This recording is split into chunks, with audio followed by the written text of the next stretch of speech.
थोड़ा सा ये एक दो जो टॉपिक बचे ये देख लेते हैं, फिर बजट देखते हैं। तो बेनामी प्रॉपर्टी एक्ट, ठीक है।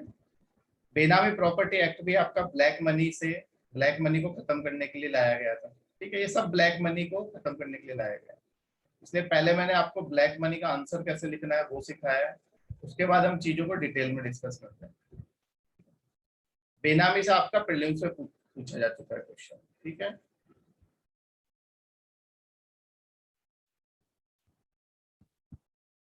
प्रीलिम्स में क्वेश्चन पूछ चुके हैं यूपीएससी यहाँ से।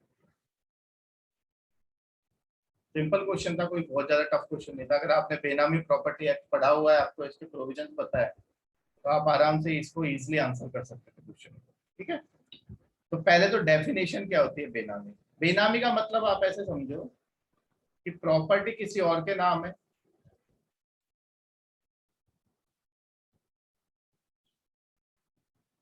बेनामी मतलब मैंने कोई शेल कंपनी बना दी, ठीक है, या फिर किसी अननोन एक्स वाई जेड के नाम प्रॉपर्टी है जिसका कोई अता पता नहीं है।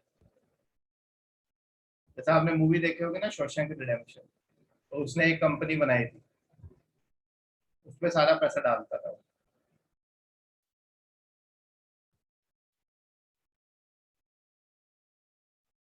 ठीक है। तो वो एक बेनामी कंपनी, ठीक है। तो बेनामी मतलब विदाउट नेम। जब आप ऐसे ही फ्रॉड नाम से या फिर ऐसे ही किसी और के नाम से प्रॉपर्टी के लिए पैसा आप देते हो, लेकिन होता किसी और के नाम है या किसी के नाम नहीं होता है, ठीक है। एक्स वाई जेड यानी आपने शेल कंपनीज बना दी, या कोई पर्सन के नाम पर प्रॉपर्टी जो एग्जिस्ट ही नहीं करता है, लेकिन पैसा किसने दिया है उसके लिए, आपने दिया है।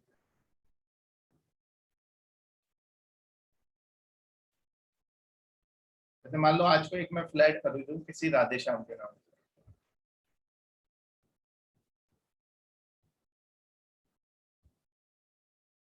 जिसको मैं नहीं जानता, मैंने ऐसे ही एक नाम क्रिएट कर दिया राधे श्याम, उसके नाम से मैंने फ्लैट खरीद लिया, पैसा मैंने दिया, ठीक है, लेकिन नाम से किसके, राधे श्याम के नाम। अब वो राधे श्याम मैंने क्रिएट किया है तो उस फ्लैट का मालिक तो मैं हूँ, लेकिन अब गवर्नमेंट पकड़ेगी किसको, राधे श्याम को। राधे श्याम एग्जिस्ट नहीं करता है, ठीक है। राधे श्याम बहुत सारे एग्जिस्ट करते होंगे, लेकिन जो मैंने क्रिएट किया है वो नहीं करता है, ठीक है। और करता भी होगा तो वो वाला राधे श्याम नहीं है, मैंने क्रिएट किया जिसके नाम वो फ्लैट है, उसको ढूंढ पाना मुश्किल है, तो ये बेनामी प्रॉपर्टी हो गई, विदाउट ए नेम, ठीक है। आपने एक्स वाई जेड जिस पर्सन के नाम क्रिएट करी, पैसा आप पे कर रहे हो, और आप ऐसा क्यों कर रहे हो, ताकि आपका पैसा आपके नाम से दिखाई ना दे, आप पकड़े ना जाए। आप ब्लैक मनी को ठिकाने लगा रहे हो इस तरीके से। जैसे मैंने आपको पहले बताया था, मिनिस्टर अपने ड्राइवर के नाम पे, अपने मालिक के नाम पे काफी कुछ चीजें होती हैं, ठीक है। या फिर आपने कोई ऐसा नाम क्रिएट कर दिया फिक्टिशियस नेम जो एग्जिस्ट ही नहीं करता।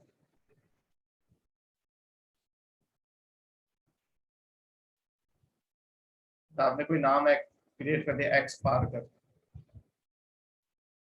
या वाई और नॉट,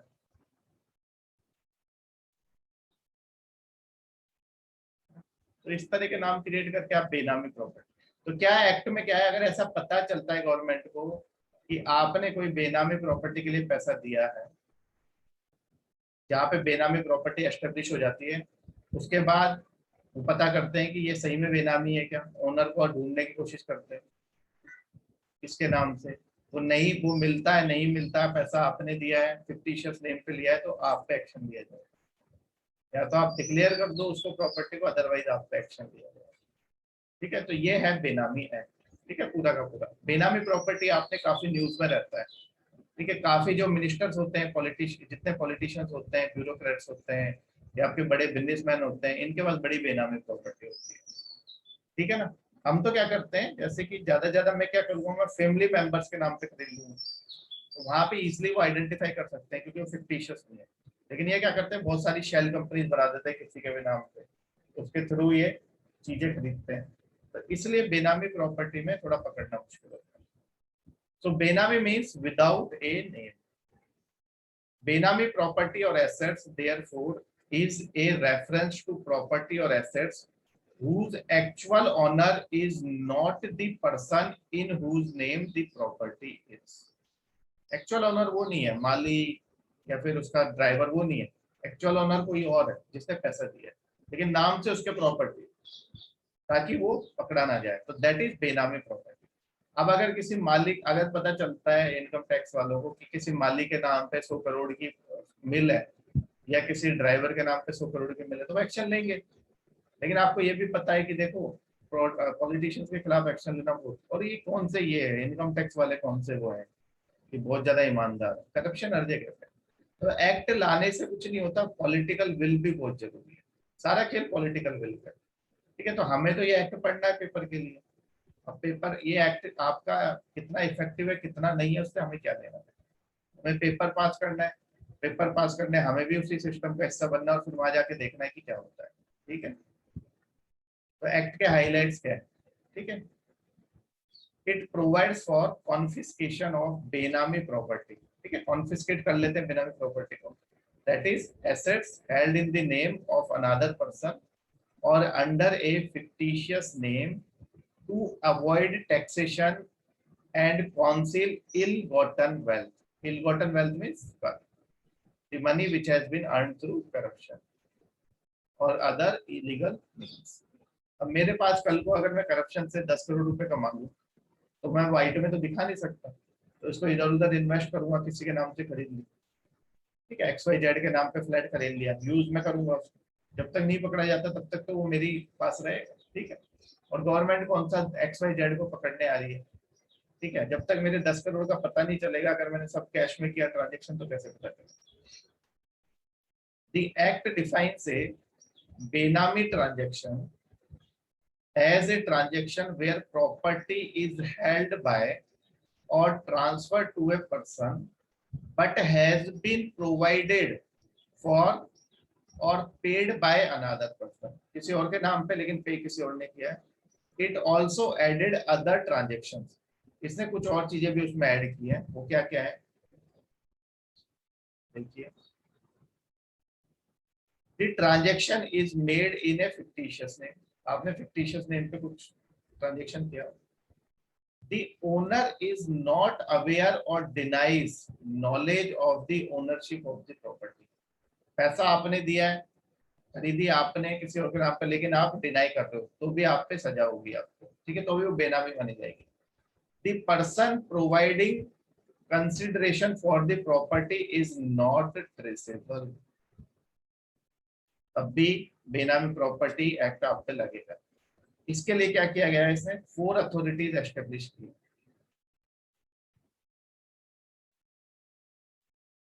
ये काम की चीज है कि 4 अथॉरिटीज कौन कौन सी एस्टेब्लिश की है इंक्वायरीज वगैरह करने के लिए। पहला इनिशिएटिंग ऑफिसर होगा, जो इनिशिएट करेगा। फिर अप्रूविंग होगा, जो अप्रूव करेगा। फिर एडजुडिकेटिंग होगा, जो जज करेगा। और लास्ट में एडमिनिस्ट्रेटर। बस आपको ये याद रखना है, 4 अथॉरिटीज क्रिएट की गई है। कौन कौन सी है ये इंपॉर्टेंट नहीं है पेपर। ठीक है, बेनामी प्रॉपर्टी से कोई आपका मेंस में क्वेश्चन नहीं आएगा, आएगा तो प्रीलिम्स में आएगा। तो प्रीलिम्स के लिए आपको सिर्फ इतना ही याद रखना है कि 4 अथॉरिटीज आपकी क्रिएट की गई। ठीक है, पेनल्टी क्या है, a fine of up to 25%। जितना पैसा आपने चुराया है उसका 25% आप पे लगेगा। मान लो 100 करोड़ आपने चुराया, 100 करोड़ की बेनामी प्रॉपर्टी जिसका आपने टैक्स नहीं दिया, तो 25 करोड़ आपको टैक्स देना है अगर पकड़े गए। और 7 साल तक जेल टर्म होता है, अब टू 7। ठीक है, लेकिन आप अगर बेनामी प्रॉपर्टी के उससे आपका खिलाफ कोई एक्शन आया, आप उससे खुश नहीं हो, तो उसके लिए अपील होनी चाहिए। हर चीज के लिए अपील स्ट्रक्चर होना चाहिए। जैसा आप यहाँ पे होता है हमारे, ठीक है, डिस्ट्रिक्ट कोर्ट, फिर हाई कोर्ट, फिर सुप्रीम कोर्ट। ठीक है, फिर सुप्रीम कोर्ट में आप खुश नहीं हो तो प्यूरिटी पिटीशन भी डाली जाती है। तो हर चीज के लिए अपील स्ट्रक्चर होना चाहिए। ठीक है, जैसे घर में भी आपकी मम्मी से आप कोई बात करते हो, मम्मी मना कर देते फिर पापा के पास जाते, पापा मना कर देते दादा दादी होते उनके पास जाते। तो अपील स्ट्रक्चर होना चाहिए, क्योंकि अगर आपके खिलाफ एक्शन ले लिया गया तो आपके पास आपका हक है कि आप उसके खिलाफ अपील कर सको। तो अपील जहाँ पे भी होती है वहां पे एक एपेलेट ट्रिब्यूनल बनाया जाता है।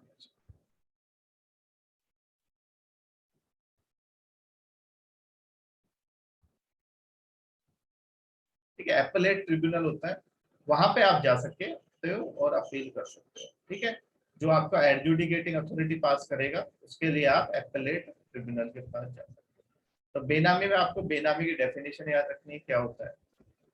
Prelims point of view. 4 authorities होती है,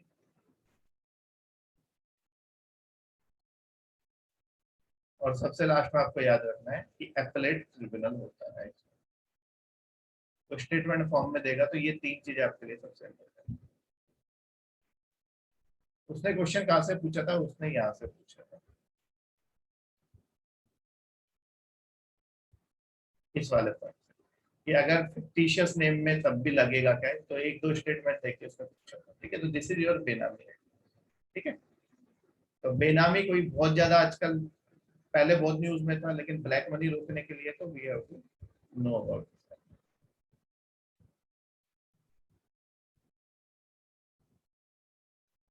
स्लाइड्स मैंने आपको भेज दी है ये सारी। ठीक है, ये स्लाइड्स मैंने आपको सारी भेज दी है।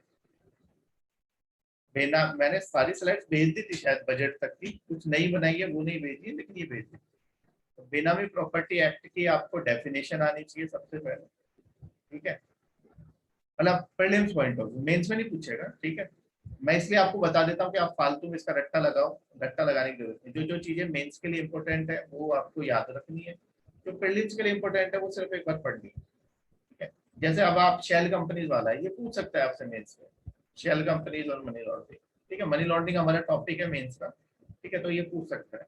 अब यूपीआई वो कभी मेंस में नहीं पूछेगा, एनपीसीआई कभी मेंस में नहीं पूछेगा, कैशलेस इकोनॉमी वो मेंस में पूछ सकता है। ठीक है, तो इस तरीके से आपको पता होना चाहिए कि कौन सा क्वेश्चन मेंस के लिए इंपॉर्टेंट है, कौन सा प्रीलिम्स के लिए इंपॉर्टेंट है। अब ट्रांसफर प्राइसिंग वो कभी मेंस में नहीं पूछेगा, आपको पता होना चाहिए prelims point of view. Poem आपको प्रीलिम्स पॉइंट ऑफ व्यू पता होना चाहिए। पहले होता था कि 2-3 नंबर के क्वेश्चन आते थे, 5 नंबर के, जिनमें शॉर्ट नोट पूछ लेते, अब तो वो 10-15 नंबर वाले क्वेश्चन आते हैं, उनमें नहीं पूछेगा मेंस में। ठीक है, ओईसीडी, फटका, एफएटीएफ, ये सब आपको प्रीलिम्स के लिए पता होना चाहिए। बीईपीएस। ठीक है, prevention of money laundering act. Mains में वो पूछेगा ब्लैक मनी क्या है, ब्लैक मनी को रोकने के क्या हमने उपाय किए, तो उसके लिए आपको ये सब उसमें मेंशन करने पड़ेंगे, लेकिन डिटेल में भी सिर्फ नाम लिखना है।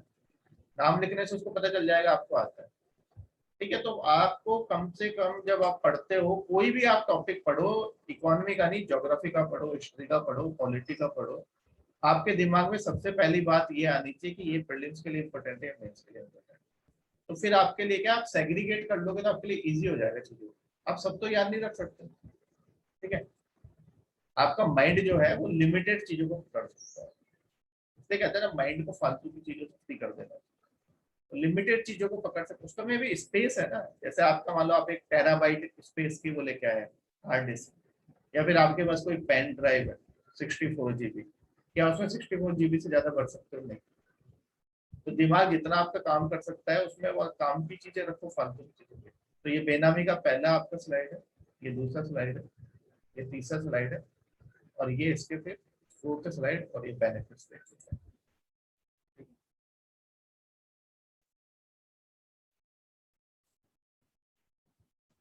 ये हाइलाइट्स ऑफ द एक्ट वाली स्लाइड, वापस से देख लो, बेनामी property act, highlights of the act. मैं थोड़ा आगे स्लो चलता हूँ, आपको स्क्रीनशॉट ले लेना पड़ा। ये थर्ड स्लाइड है, ये भी हाइलाइट्स ही है, ये हाइलाइट्स कंटिन्यू है, जहाँ पे ये 3 डॉट आते हैं मतलब समझ जाओ कंटिन्यूएशन में। ठीक है, इस तरह से स्लाइड्स बनाई गई है, हाइलाइट्स, फिर आपका पेनल्टी कितनी लगेगी, फिर एपेलेट ट्रिब्यूनल, और बेनिफिट्स क्या है। तो बेनिफिट्स देख लेते हैं। आपको स्लाइड्स मैंने भेजी है सारी। ठीक है, और रिकॉर्ड भी हम इसलिए करते हैं ताकि आप बाद में अगर कोई दिक्कत हो तो आप देख सकते हैं, क्योंकि जब अगली बार इकोनॉमी पढ़ाएंगे तो वो सारी चेंज हो जाएगी। मतलब कंसेप्ट वही रहेंगे, लेकिन पढ़ाने का तरीका हर बार चेंज हो जाता है मेरा। ठीक है, तो हर क्लास मेरी अलग, अगले साल अलग तरीके से पढ़ाई जाएगी, क्योंकि मुझे खुद को याद नहीं रहता कि मैंने पिछली बार किस तरीके से पढ़ाई। इस साल आपको पढ़ा रहे हैं तो इस साल आपको ज्यादा चीजें पढ़ाएंगे, अगले साल जिनको पढ़ाएंगे उनको और ज्यादा चीजें पढ़ाएंगे। क्योंकि मेरी कभी 30 डेज में क्लास होती थी, तो 35 में खत्म होती थी, फिर आपकी क्लासेस 35 क्लासेस, फिर 40, फिर 45, अब शायद आपके में 50 चली जाए, 55 चली जाए। ठीक है, तो बेनिफिट्स ऑफ द एक्ट, क्योंकि मैंने कुछ छोड़ा नहीं है, सब आपको पढ़ा रहे हैं, ऐसा कभी नहीं बोला कि ये आप पढ़ लेना। ठीक है, एक तो थ्योरेटिकल चीजें वो जरूर बोलते हैं, उसमें भी आपको समझ नहीं आया था। ब्लैक मनी रोकने में हेल्प करेगा वो तो हम देख चुके हैं। रियल एस्टेट सेक्टर को क्लीन करने में हेल्प करेगा, बिल्कुल सही है। सबसे ज्यादा बेनामी डील्स वहीं पे होती है, रियल एस्टेट सेक्टर, किसी और के नाम पर प्रॉपर्टी। और अगर आपके लोग ऐसे प्रॉपर्टी नहीं, जो बेनामी डील, तो क्या होता है रियल एस्टेट सेक्टर में, लोग इन्वेस्ट करते हैं अपना ब्लैक मनी।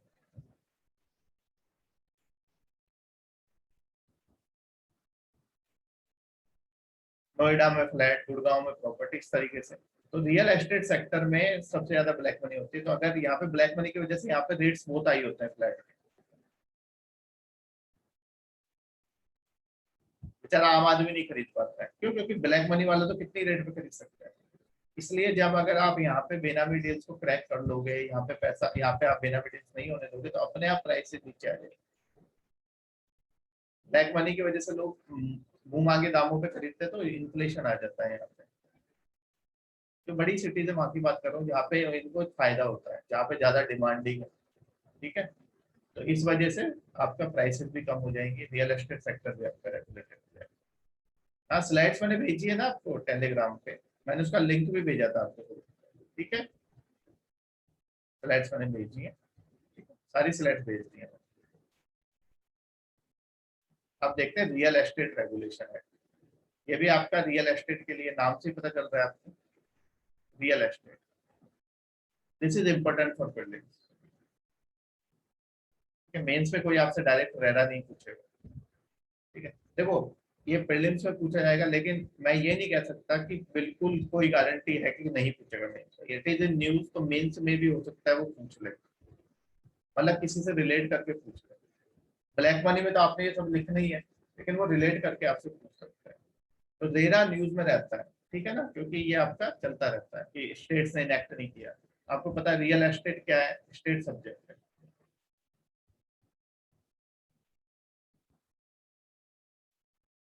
सबसे ज्यादा हमारे दिक्कत यहीं पे फेडरल स्ट्रक्चर की वजह से दिक्कत है, सेंटर कुछ लेके आता है, स्टेट्स इंप्लीमेंट नहीं करते। और ये जो एक्ट है, ये पूरा एक्ट जो है, ये सेंट्रल लॉ है।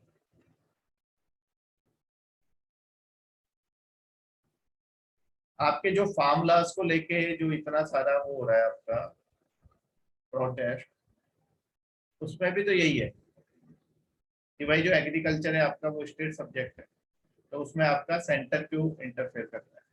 लेकिन सेंटर कर सकता है, interstate trade and commerce centre, वो कॉन्करेंट में आता है, उसमें कर सकता है।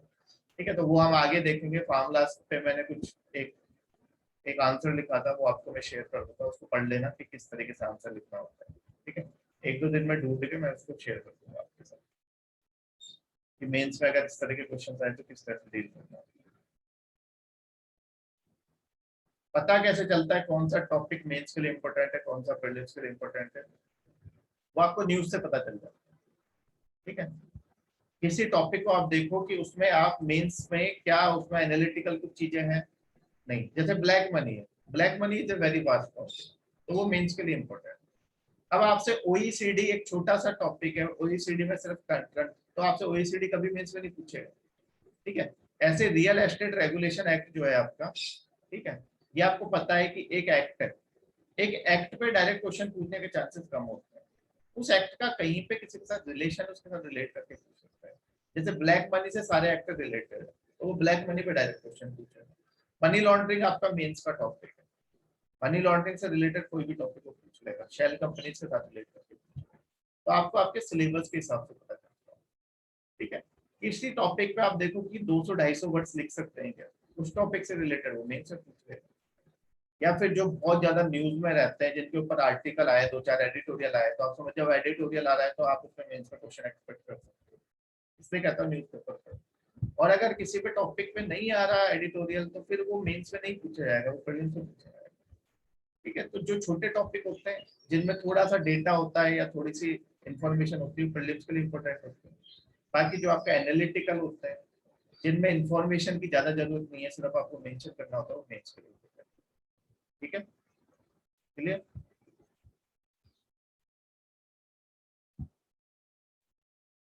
और आपको क्या करना है, देखो ऐसे तो मैं ये नहीं कहता कि आप पेनलाइज कर पाओगे। ठीक है, आप लास्ट 10 इयर्स के पेपर उठाओ।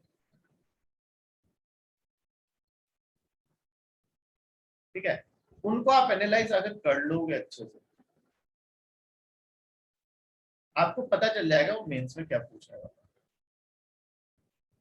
अगर आपने एनालाइज किया अच्छे से। ठीक है, आपको इतना भी पता चल जाएगा कि वो मेंस में क्या पूछा है। जब आपका केएस का मेंस होगा, अब तो जेकेएस हो गया, जब जेकेएस का मेंस होगा तो आप मुझसे पूछ लेना कि सर कौन कौन से टॉपिक इंपॉर्टेंट है, कौन से आ सकते हैं, वो मैं आपको बताऊंगा मेंस के टाइम, अभी नहीं, क्योंकि उस समय तक चीजें चेंज हो चुकी है।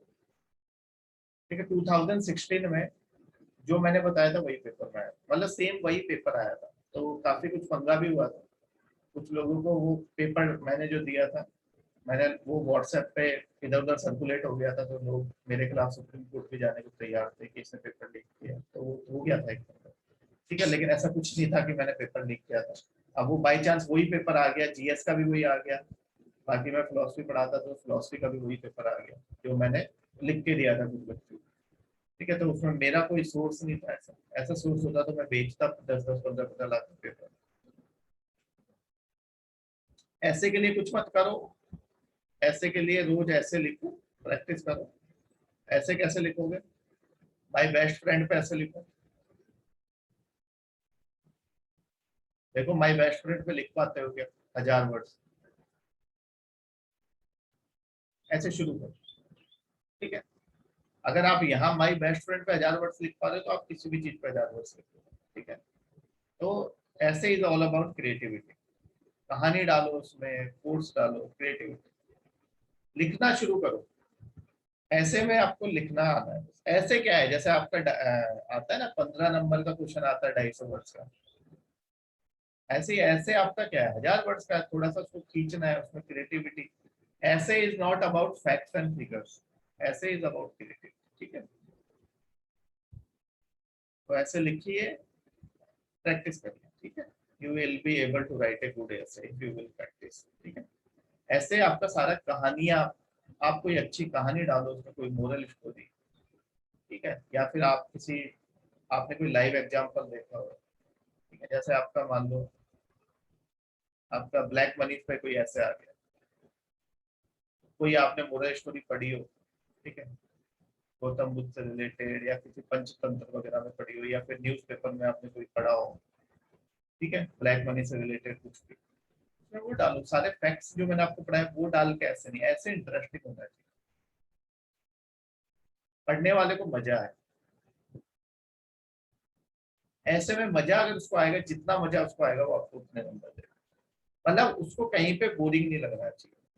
जैसे मूवी नहीं होती है, कोई इंटरेस्टिंग मूवी होती है तो उसको अच्छी रेटिंग मिलती है, ऐसे ही ऐसे ऐसे is all about creativity. Fact and figures पे इम्पोर्टेंट है। बिल्कुल मैप बना सकते हैं, मैंने बनाया था मैप इंडिया, और उसने आसियान का पूछा था कुछ, नहीं इंडिया और सार्क का पूछा था कुछ, साउथ एशियन इकोनॉमी से रिलेटेड, साउथ एशियन कंट्रीज का पूछा था, मैंने मैप बनाया था। I got very good marks in math. Map बना सकते हो, कुछ भी बना सकते हो, वो आपकी क्रिएटिविटी पे डिपेंड, फ्लो चार्ट बना सकते हो। कोचिंग वाले कहते हैं मैप मत बनाओ, फ्लो चार्ट मत बनाओ, क्यों भाई, बना के देखो, यू विल गेट टू। चलो कोई नहीं, आप रियल एस्टेट रेगुलेशन एक्ट देख लेते हैं। मार्च 26, 2016 को इनेक्ट हुआ, ये डेट याद रखने की जरूरत नहीं है। इफेक्ट में कब आया, May 1, 2017। सारे आपके एक्ट बाकी जो थे 1 अप्रैल 2017 में, 1 अप्रैल 2017, एक्सेप्ट फॉर जीएसटी, जीएसटी 1 जुलाई 2017। ये आपका 1 मई 2017 को इफेक्ट में आया। इफेक्ट में मतलब इम्प्लीमेंट कर दिया सेंटर ने, लेकिन अभी स्टेट्स को भी तो इसको इम्प्लीमेंट करना पड़ेगा, देना, क्योंकि अल्टीमेटली जो रियल एस्टेट है दैट इज स्टेट सेंटर।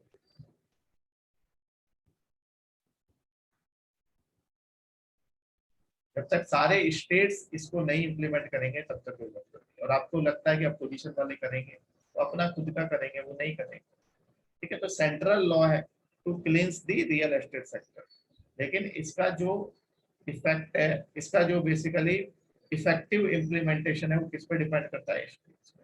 जैसे मैं आपको कितना ही अच्छा पढ़ा लूं, ठीक है, मैं आपको कितना ही अच्छा पढ़ा लूं, जब तक आप खुद नहीं पढ़ोगे तब तक इफेक्टिव इन चीजों का इफेक्टिव रिजल्ट हमें नहीं मिलेगा। यही वाली बात। क्लास में जितने भी स्टूडेंट्स हैं, यहाँ पे मैं सेंटर, मैं तो क्या हूँ यहाँ सेंटर, ठीक है, मैं तो फोरकास्ट सब कुछ आपका क्या कर रहा हूँ, सब आपको बता रहा हूँ, ठीक है, मैं जितनी भी आपकी नॉलेज है ब्रॉडकास्ट कर रहा हूँ। अब ब्रॉडकास्ट में जिसने पढ़ना है वो पढ़ेगा, जिसने नहीं पढ़ना वो नहीं पढ़ेगा। ऐसे सेंटर ने तो लॉ बना दिया, जिसको इम्प्लीमेंट करना है वो करो, जिसको नहीं करना, ठीक है, सेंटर तो लेकिन उनको बोलता है आप इम्प्लीमेंट करोगे तो अच्छा रहेगा, क्योंकि सेंट्रल लॉज आप इम्प्लीमेंट करोगे तो अच्छी इमेज जाएगी स्टेट की, तो उसको फंडिंग में फायदा मिलेगा, एडिशनल फंडिंग चाहिए सेंटर दे देगा। नहीं तो आप मांगोगे तो बोलेगा देखो हमने लॉ बनाया तुमने इम्प्लीमेंट नहीं किया, ठीक है। तो फेडरलिज्म में देयर आर सर्टेन प्रॉब्लम। तो ऑब्जेक्टिव क्या है इसका? You can get this question in prelims, ठीक है। बाकी तो जब आपका पेपर नजदीक आएगा तब पता चलेगा कि क्या हवा का क्या रुख है, ठीक है, क्योंकि रेरा आपका मेंस के लिए इंपॉर्टेंट नहीं है इतना, मेंस में पूछा जा सकता है लेकिन प्रीलिम्स में इसके चांस। तो to regulate the real estate sector the government has enacted RERA, which is expected to protect the interest of the home buyers, देखो ये इंपॉर्टेंट वर्ड है home buyer, and ensure timely delivery of projects. देखो होता क्या है, समझो इस बात को, जो आपका रियल एस्टेट है उसमें क्या होता है, करते क्या है ये लोग, ये कोई प्रोजेक्ट लेके आए, ठीक है, जैसे मान लो आपका कोई प्रोजेक्ट लेके आए जहाँ पे ये फ्लैट्स बना रहे हैं, ये तो मैंने तो रियल में देखा है, ठीक है ना, रियलिटी फेस किया है क्योंकि हम लोग इन्वेस्ट करते हैं इनमें, रियल एस्टेट में। एक कोई प्रोजेक्ट लेके आए जहाँ पे फ्लैट्स बना रहे हैं, मान लो ये नोएडा में ही लेके आया, ये क्या करेगा, जिन लोगों ने फ्लैट्स बुक कराने उनसे एडवांस मनी ले लेगा,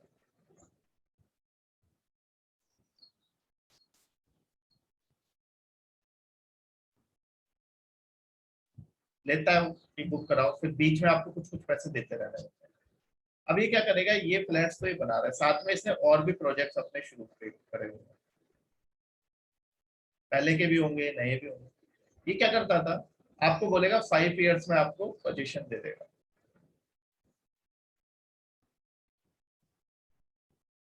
ऐसा ही करते हैं बिल्डर्स। आपको 5 ईयर्स का नाम लिया, ठीक है, आपने सोचा 5 साल तक आप किस में रह रहे हो, आप रेंटेड अपार्टमेंट में रह रहे हो,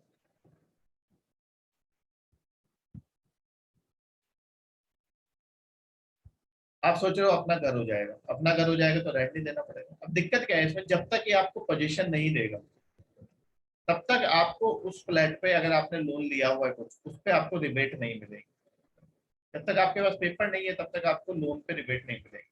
अगर आपने कोई होम लोन लिया है तो उस पर आपको प्रिंसिपल और इंटरेस्ट में रिबेट मिलती है। अब इसको डबल यहाँ पे लॉस हो रहा है, एक तो रेंटेड अपार्टमेंट में, दूसरा मान लो ये 5 साल का नाम लेता है लेकिन ये 5 साल में इसको पोजीशन नहीं देता है। अब इसने अपनी सारी प्लानिंग किस हिसाब से करी कि 5 साल में रेंटेड अपार्टमेंट छूट जाएगा, अपना घर मिल जाएगा, साथ में पेपर मिल जाएंगे, तो यहाँ पे मेरे को इसमें भी रिबेट मिल जाएगी और रेंट भी नहीं देना पड़ेगा। लेकिन 5 साल के बाद इसको पोजीशन नहीं मिला, ना तो ये रेंटेड अपार्टमेंट छूटेगा इससे और ना इसको रिबेट मिलेगी। मान लो इसने 5 साल के बजाय 9 साल लगा दिया पोजीशन दे, 4 साल तक इसको ये रेंटेड और साथ में ये लॉस प्लस मेंटल लगूंगी कि भाई मेरे को कभी मिलेगा नहीं मिलेगा मेरा फ्लैट। ऐसा ही होता है, काफी जो आपके हैं बिल्डर्स वैसा करते हैं, लेकिन छोटी जगहों पे नहीं करते, बड़ी जगहों पे ऐसे करते, जयपुर में भी करते हैं।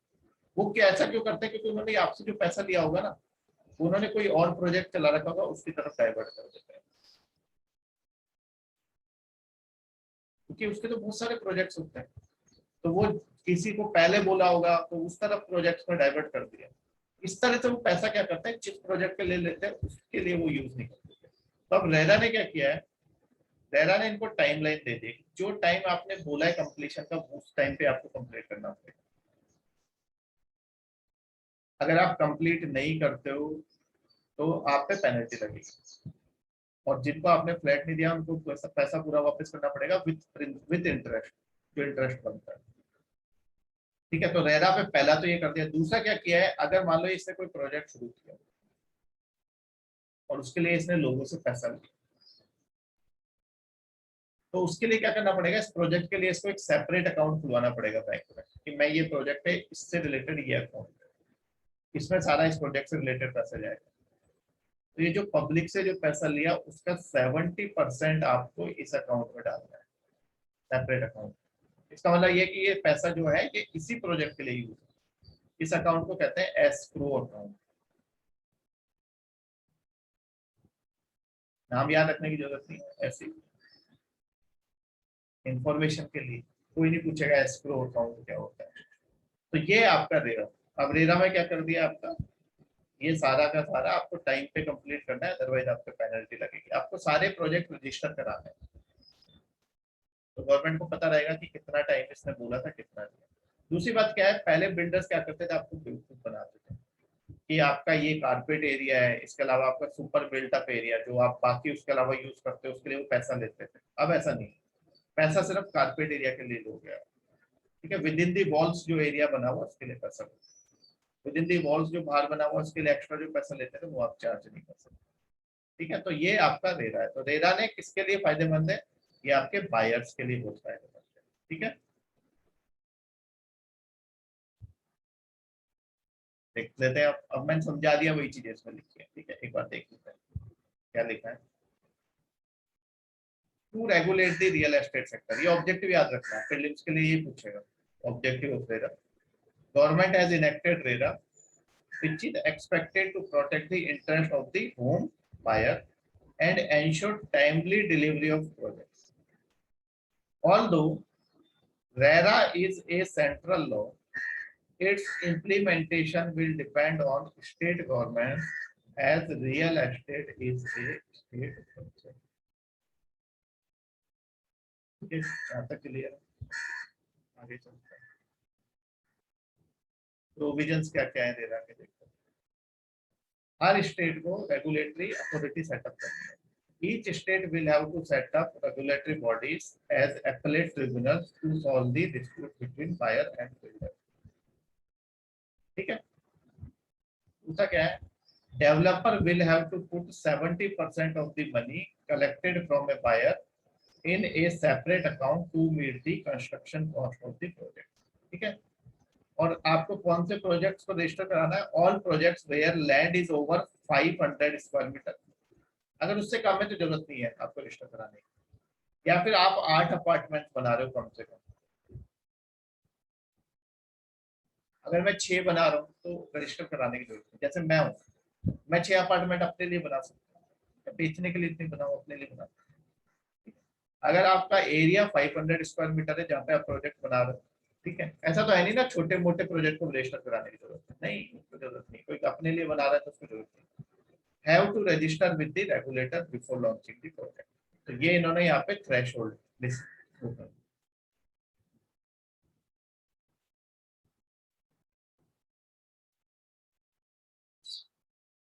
हाँ, तो पोजीशन नहीं देते हैं ना रोहिणी, नहीं देते हैं पोजीशन। ठीक है, वो बेवकूफ बनाते हैं, वो आपका पैसा इधर उधर डाइवर्ट कर देते हैं, बिल्डर्स यही करते हैं। ठीक है, और आपको नुकसान होता है ना, आप रेंटेड अपार्टमेंट में देखो, मैंने मैंने होम लोन लिया। ठीक है, मैं 2 बार होम लोन ले चुका हूँ। आपको होम लोन पे फर्स्ट टाइम ही आपको रिबेट मिलती है, एक फर्स्ट वाले की। तो फर्स्ट वाले पे मैंने बहुत रिबेट ली। ठीक है, क्यों, क्योंकि मैंने बना बनाया घर खरीदा था, जो पहले से बना हुआ था जिसके पेपर थे। तो मैंने खरीदा था 36 में, फिर उस पर मैंने 3-4 साल आपका क्या लिया, रिबेट लिया आराम से, फिर उसके बाद उसको 52 में बेच दिया। ठीक है, तो यहाँ पे इससे भी पैसा बना लिया और साथ में मैंने इनकम टैक्स में भी काफी पैसा मेरा बचा लिया। तो ये है। अब मेरा एक फ्रेंड है, उसने नोएडा में एक फ्लैट बुक कराया, उसको बोला पोजीशन दे देंगे, उसने एसबीआई से लोन लिया। ठीक है, उसने कराया था ये बुक कब, 2012 में। ठीक है, और उसका उसका पोजीशन दिया उसको 2020, जबकि बोला कितना था, 5 ईयर। अब बेचारे को ना तो लोन में रिबेट मिली क्योंकि पेपर नहीं थे उसके पास, और वो रेंटेड में रहता था, उसका वो फ्लैट बना ही नहीं। अगर फ्लैट बन भी गया तो मैं उसमें रहूं ना रहूं, मैं किसको किराए पे दे सकता हूँ। लेकिन उसको पोजीशन कितने साल बाद मिला, 8 साल बाद, 3 साल एक्स्ट्रा उसने पे किया प्रिंसिपल इंटरेस्ट, और उस पर उसको कोई रिबेट भी नहीं। ये होता है, बिल्डर्स ऐसा करता है। ठीक है, तो लाइव एग्जांपल से हमने तो देखा है, इसलिए हमें पता है क्या कैसी चीजें चलती है। ठीक है, तो अब रेरा में ऐसा नहीं है, रेरा में आपका रजिस्टर कराना पड़ेगा, आप कर सकते हो अपील। ठीक है, लेकिन वो स्टेट आपका इम्पोज करेगा तब, स्टेट जब आपका उसको बनाएगा अथॉरिटी तब इसको इम्प्लीमेंट करेगा तब। कुछ स्टेट्स ने किया है, सबने नहीं किया है। जहाँ बीजेपी की गवर्नमेंट है उन्होंने किया है। It will impose strict regulation on the promoter and ensure, promoter जो आपका बनाता है, जो पैसा वैसा देता है, and ensure that construction is completed on time. Carpet area has been clearly defined. ठीक है, in the act to include usable spaces like kitchen and toilets, imparting clarity which was not the case earlier. पहले नहीं था, पहले वो carpet area के नाम पे बेवकूफ बनाते थे कि आपका कारपेट एरिया इतना है, इसके अलावा बाहर का इतना है, उसका आपको इतना पैसा देना नहीं। अब कारपेट एरिया का मतलब है उसमें आपका किचन और टॉयलेट भी इंक्लूड होता है। ठीक है, a developer's liability to repair structural defects has been increase to 5 years। मतलब आपके फ्लैट में किसी भी तरीके का डिफेक्ट आ जाए, ठीक है, कहीं पे आपके क्या हो रहा है, लीकेज हो रही है, या फिर कोई दीवार आपकी गिर गई आदि, ठीक है, तो ऐसा होता है। मेरे एक फ्रेंड ने लिया था फ्लैट, उसकी एक तरफ की दीवार का पूरा पेंट निकल गया था और पूरी दीवार जो है ना उसमें सीलन हो गई, उसको रिपेयर करके दिया है। पहले ये 2 साल होता था, अब आपको पता है 2 साल में तो ज्यादा कुछ दिक्कत होती नहीं है फ्लैट में। नया नया फ्लैट होता है, हम भी संभाल के रखते हैं, कील भी ठोकते हैं तो सोच समझ के, लेकिन 5 साल तक हमें दिखने लग जाती है कमी। तो कम से कम 5 साल रखना चाहिए था, तो अब 5 साल कर दिया। अगर 5 साल तक किसी भी तरीके का कोई स्ट्रक्चरल डिफेक्ट होगा तो बिल्डर को वापस से उसको रिपेयर करके देना पड़ेगा। पहले ये 2 साल था। ठीक है जी, और लास्ट क्या है, buyer will pay only for the carpet area within the wall. The builder cannot charge for the super built up area as is the practice in the past. So that is your RERA. Okay, RERA के provisions याद रखना prelims के लिए। ठीक है जी, इसमें कोई बहुत समझने वाली चीज नहीं है, मैंने समझा दिया आपको जो था। अब ये आपको मैंने बोला था खुद से पढ़ लेना, आपने नहीं पढ़ा तो आज जाके पढ़ना। एनपीसीआई, एनपीसीआई कैसे काम करती है वो मैं समझा चुका हूँ आपको। एनपीसीआई क्या क्या उसकी सर्विसेज है, तो नेशनल फाइनेंशियल स्विच है, आपको याद रखना है कौन कौन से, ये अगर डिटेल में याद नहीं रखो तो कोई दिक्कत नहीं। नेशनल फाइनेंशियल स्विच है, आईएमपीएस है इमीडिएट पेमेंट सर्विस, एईपीएस है आधार इनेबल्ड पेमेंट सर्विस, फिर आपका सीटीएस है चेक ट्रंकेशन सिस्टम। मतलब अब क्या है, चेक पे डिजिटल सिग्नेचर होते हैं और आपका चेक कहीं भी पेएबल होता है, किसी भी सिटी में आप पे कर सकते हैं। ठीक है, अब चेक ट्रंकेशन सिस्टम क्या है, फास्ट हो गया है। पहले चेक को क्लियर होने में बहुत टाइम लगता था, अब चेक को क्लियर होने में बहुत कम टाइम लगता है। क्यों? क्योंकि उस पर डिजिटली आपके सिग्नेचर होते हैं। ठीक है, डिजिटल सिग्नेचर यूज करता है, एनक्रिप्शन यूज करता है। फिर रुपए डेबिट कार्ड, ठीक है, ये मैंने बताया था। फिर नेशनल ऑटोमेटेड क्लियरिंग हाउस, अगर आपको बहुत सारा बल्क में ट्रांजेक्शन करना है तो आप एक जगह फीड करके रख दो, जैसे मान लो एयरपोर्ट अथॉरिटी ऑफ इंडिया है, उसको हम लोगों को सैलरी देनी है, तो आप फीड करके रख दो, हर महीने उस हिसाब से वो सैलरी उनको पहुंच जाएगी। बल्क ट्रांजेक्शन के लिए डिविडेंड्स पे करने हैं आपको, इंटरेस्ट पे करना है, सब्सिडीज पे करनी है गवर्नमेंट को, तो एक बार आप उसको फीड करके रख दो, तो सारा का सारा अपने आप हर साल वो हर महीने पहुंच जाएगा जब बल्क ट्रांजेक्शन करना है। फिर आपका आधार पेमेंट ब्रिज, ठीक है, पढ़ लेना है क्या है। ठीक है, डायरेक्ट बेनिफिट ट्रांसफर के लिए यूज होता है आधार पेमेंट ब्रिज, किसके लिए यूज होता है, डायरेक्ट बेनिफिट ट्रांसफर। ये जो है ना, ये आपका जो टॉपिक सही है, जैसा अभी मैं आपको बता रहा हूँ, समझे उसको। ये आपका जो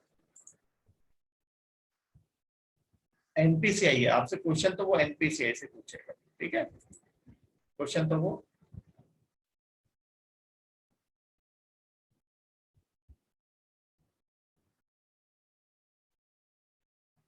जैसे आपका रेरा एक्ट है ना, रेरा सेंट्रल लॉ है, ऐसे स्टेट्स अपने लॉ बनाते हैं उसको देख के। ठीक है, तो उसमें कुछ वो चेंज कर सकते हैं। ठीक है, तो रेरा एक्ट को देख के लोग अपना एक्ट बनाते हैं सारे स्टेट्स, तो वो आपके रेरा वाले इंप्लीमेंट करेंगे तो वो रेरा एक्ट कहलाएगा। वो अपने खुद के नाम से इंप्लीमेंट करेंगे, जैसे बंगाल ने किया, तो वो उनके स्टेट अपने अपने नाम रखते हैं। ठीक है, तो आपको रेरा याद रखना है, बस आपको स्टेट वाइज याद नहीं रखना है। ठीक है रोहिणी। तो उसमें डिफरेंस हो सकता है, स्टेट आपका डिफरेंट बनाता है, ठीक है, थोड़ा सा डिफरेंट कर सकता है, उसमें कुछ चेंजेस वो कर सकता है, ठीक है, वो क्योंकि रियल एस्टेट आपका स्टेट है, स्टेट सब्जेक्ट है। ऐसा ही आपका एग्रीकल्चर में एपीएमसी में होता है। गवर्नमेंट बहुत कोशिश कर रही है कि एपीएमसी जो आपका खत्म करके और ये ई नैम और ये नेशनल ये सेंट्रलाइजेशन कर दिया जाए, ठीक है, ताकि हर जगह पे क्या फार्मर्स कहीं पे भी आपका सामान बेच सके।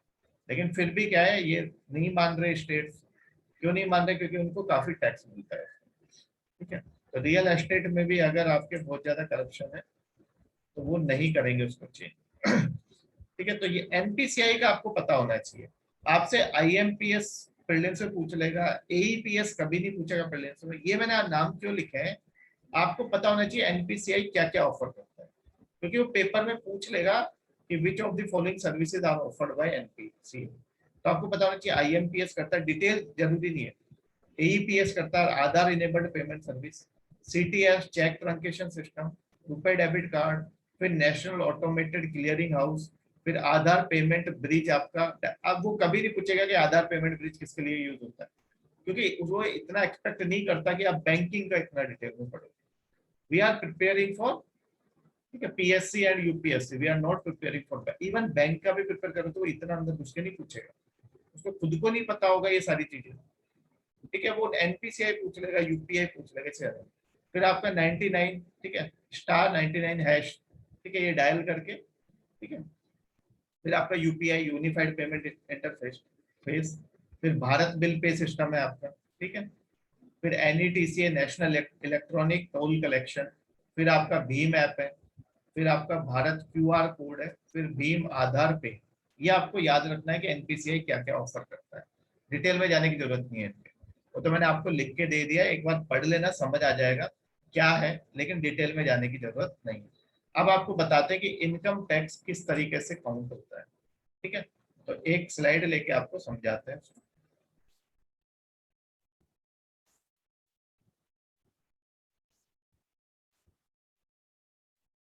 ये जो आपकी ये वाली है, ठीक है, ओल्ड रेट, वो देखो आपके पास दो ऑप्शन है। अब एक तो ओल्ड रेजिम है, एक आपके पास न्यू रेजिम है, ठीक है। तो आप देखो ओल्ड रेजिम में आपको डिडक्शन है, देखो क्या समझो इसको, ऐसे समझो 2.5 लाख तक तो टैक्स कहीं पे नहीं लगेगा, ना ओल्ड रेजिम में ना न्यू रेजिम में, 2.5 लाख तक तो फ्री है। जैसे मान लो मैं साल के 2.5 लाख की कमाता हूँ, तो मुझे कोई टैक्स नहीं दे। और मान लो मैं साल के 3 लाख कमाता हूँ, तो 2.5 लाख फ्री हो गया, 50,000 पे मेरे को टैक्स देना। लेकिन ये ओल्ड रेजिम जो थी, इसमें क्या फायदा था कि आप इसमें सेविंग्स कर सकते हो, सेविंग्स करके आप 1.5 लाख या 2 लाख तक आसानी से टैक्स बचा सकते हो। तो अगर मैंने सेविंग्स करी होती तो मैं इसमें भी टैक्स बचा लेता।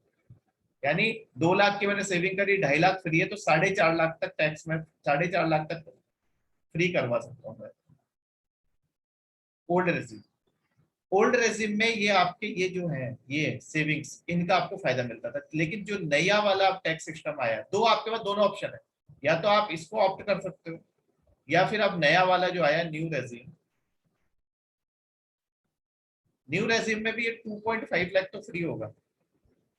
लेकिन ये जो सेविंग से आपको डिडक्शंस और एग्जेम्पशंस मिलते थे, ये खत्म कर दिया,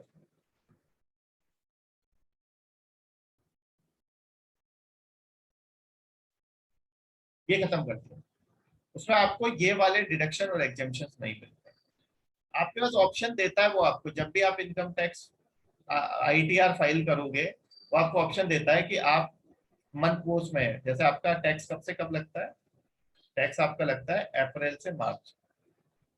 1 अप्रैल से होता है आपका फाइनेंशियल ईयर, 31 मार्च। तो जब फाइनेंशियल ईयर शुरू होता है, वो आपको ऑप्शन देता है कि आप कौन से रेजिम के थ्रू अपना टैक्स कटवाना चाहते हो। जैसे हमें देता है हमारा एयरपोर्ट अथॉरिटी कि आप ओल्ड रेजिम में जाना चाहते हो या आप न्यू रेजिम में जाना चाहते हो। अभी देखते हैं दोनों से इनकम टैक्स में किस तरीके से डिफरेंस आता है।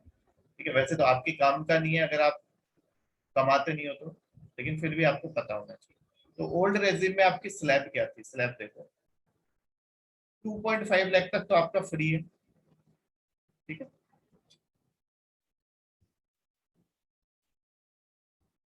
ठीक है, अब देखो ओल्ड और न्यू वाली दोनों देखो, ये ओल्ड है यहाँ पे और यहाँ पे ये न्यू रेट है। ओल्ड वाले में क्या था, 2.5 लाख तक तो फ्री था। ठीक है, फिर 2.5 से लेके 5 लाख तक कितना लगेगा, 5%। ओल्ड वाली में, नई वाली में भी कितना लगेगा, 5%। यहाँ तो कोई चेंज नहीं आया। ठीक है, लेकिन देखो फिर ओल्ड वाली में ये वाला हिस्सा देखो पूरा, ओल्ड वाली में 5 to 10 लाख, ये देखो 5 है ना, 5 से लेके 10 लाख तक कितना लगता था, 20%। ओल्ड वाली देखते हैं पहले, 20%। और फिर 10 लाख से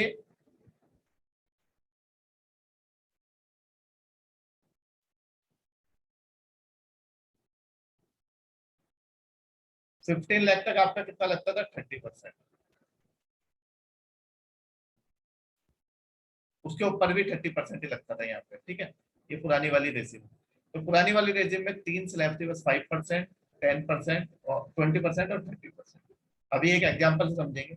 नई वाली में क्या किया है, इनमें भी बाइफर्केशन कर दिया गया है। ठीक है, जो आपकी पूरी रेजिम है उसमें भी कैसे देखो,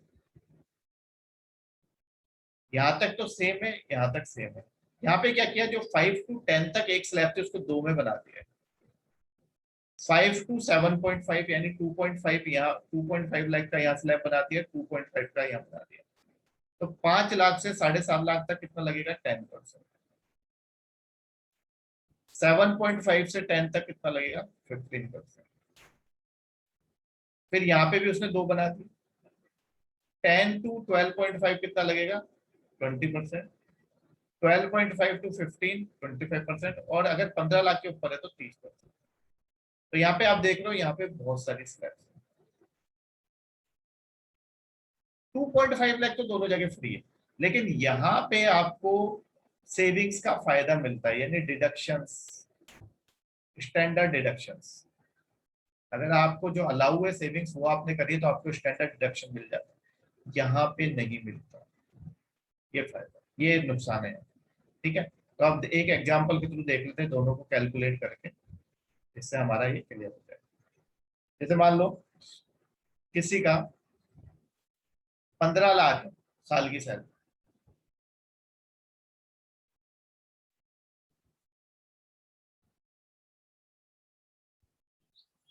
15 लाख। तो ओल्ड रेजिम में इसने सबसे पहले कैलकुलेट किया विदाउट डिडक्शंस, विदाउट डिडक्शंस इसने कैलकुलेट किया, मतलब कोई इसने सेविंग नहीं करी मान। ठीक है, तो कोई सेविंग नहीं करी इसने, तो इसका टैक्स आता है 2,73,000 ओल्ड रेजिम में, जो अभी हमने देखा।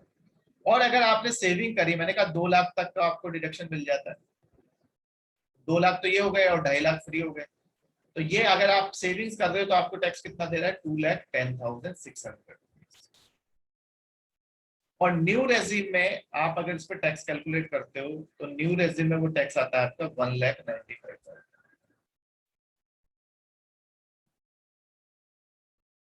तो आप देख रहे हो, ओल्ड रेजिम में टैक्स आपको ज्यादा देना पड़ रहा है इवन आफ्टर सेविंग्स, और न्यू रेजिम में आपको कम देना पड़ रहा है। ठीक है, और अगर ओल्ड रेजिम में आपने डिडक्शन सेविंग्स नहीं करी तो आपको और ज्यादा टैक्स देना पड़ता है। ठीक है, अब देखो इसको कैसे कैलकुलेट किया है, कैलकुलेट करते हैं। ठीक है, कैलकुलेशन करके देखते हैं। ठीक है, ध्यान से समझना, एक ही बार समझाऊंगा क्योंकि बहुत ज्यादा इंपॉर्टेंट टॉपिक नहीं है, लेकिन आप ये कैलकुलेशन, ठीक है, आपके लिए मैंने कैलकुलेशन की है, कैलकुलेशन को समझिए।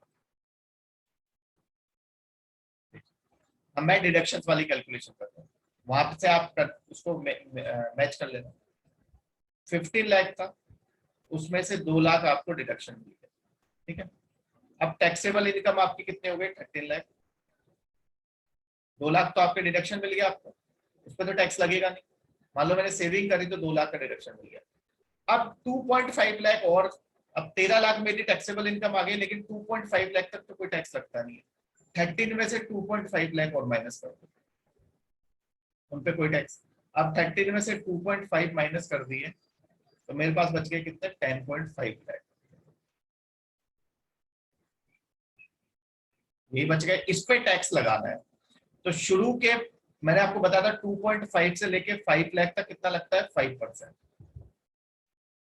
तो अगर आप इसका 5% कैलकुलेट करोगे 2.5 लाख का, तो 12,500 आता है।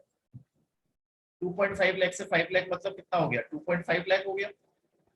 और 2.5 लाख का 5% काउंट कर, 2.5 लाख का 10% 25,000, 5% उसका आधा 12,500। तो ये हमने यहाँ पे शुरू के 2.5 लाख पे कैलकुलेट कर लिया।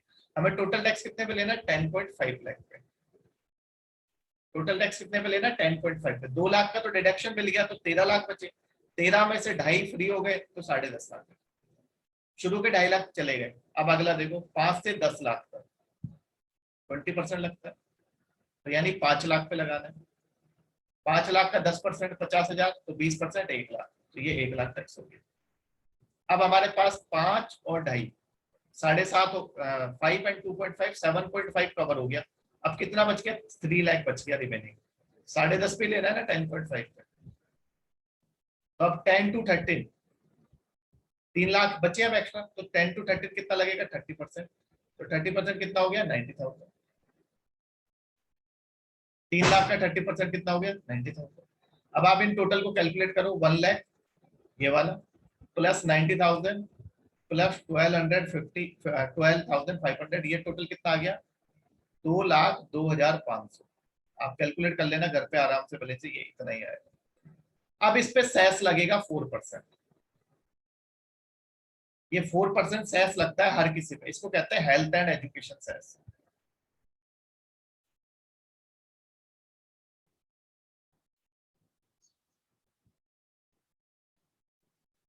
अगर आप इसका 4% कैलकुलेट करोगे तो 4% आएगा इसका 8,100। करके देख लेना घर पे। अब इन दोनों को आप जोड़ोगे तो 2,10,600, इसको और इसको सेस इसमें ऐड करोगे तो आप देखोगे अगर यहाँ पे कितना आ रहा है, 2,10,600। 2 लाख का डिडक्शन मार सेम आ रहा है। अब आप ये वाला केस आपका कंप्लीट हो, ठीक है। इसमें किसी को कोई डाउट हो तो पूछ सकते हो, ठीक है। तो ये आपका केस, ठीक है, समझ गए आप बात को। 2 लाख अगर आपने डिडक्शन नहीं किया होता तो आपको फिर कितने पे करना होता है, ये 2 लाख और ऐड हो जाते, फिर आपको 12.5 लाख पे लेना होता अगर सेविंग नहीं की होती। तो वो आपका और ज्यादा आता, जो हमने देखा था 2,73,000 आता। अब ये देखो, कोई डिडक्शन आपने नया वाला स्कीम से अगर इसको शुरू किया, 4% सेस आपका लगता है इस वाले पे, जो लास्ट में आपका टैक्स आया। जितना भी टैक्स बनेगा आपका उस पर 4% सेस लगेगा। और टोटल टैक्स आपका दिस प्लस सेस। और अगर आपका 1 करोड़ से ज्यादा आपकी है तो उस पर सरचार्ज भी लगेगा फिर, ठीक है। अब यहाँ पे देखो, यहाँ पे कोई डिडक्शन नहीं है नए वाली स्कीम में आपके, नई वाली स्कीम में कोई डिडक्शन नहीं है। देखो कैलकुलेशन, इसमें आपकी टैक्सेबल इनकम 15 लाख, कोई डिडक्शन नहीं है तो 15 लाख की 15 लाख रही।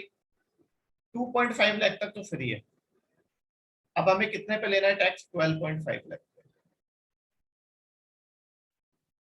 2.5 लाख फ्री हो गया, तो पहले 2.5 लाख पे 5%, वो इतना आ गया फर्स्ट 2.5 पे। अगले 2.5 पे 10%, अगले 2.5 पे 15%,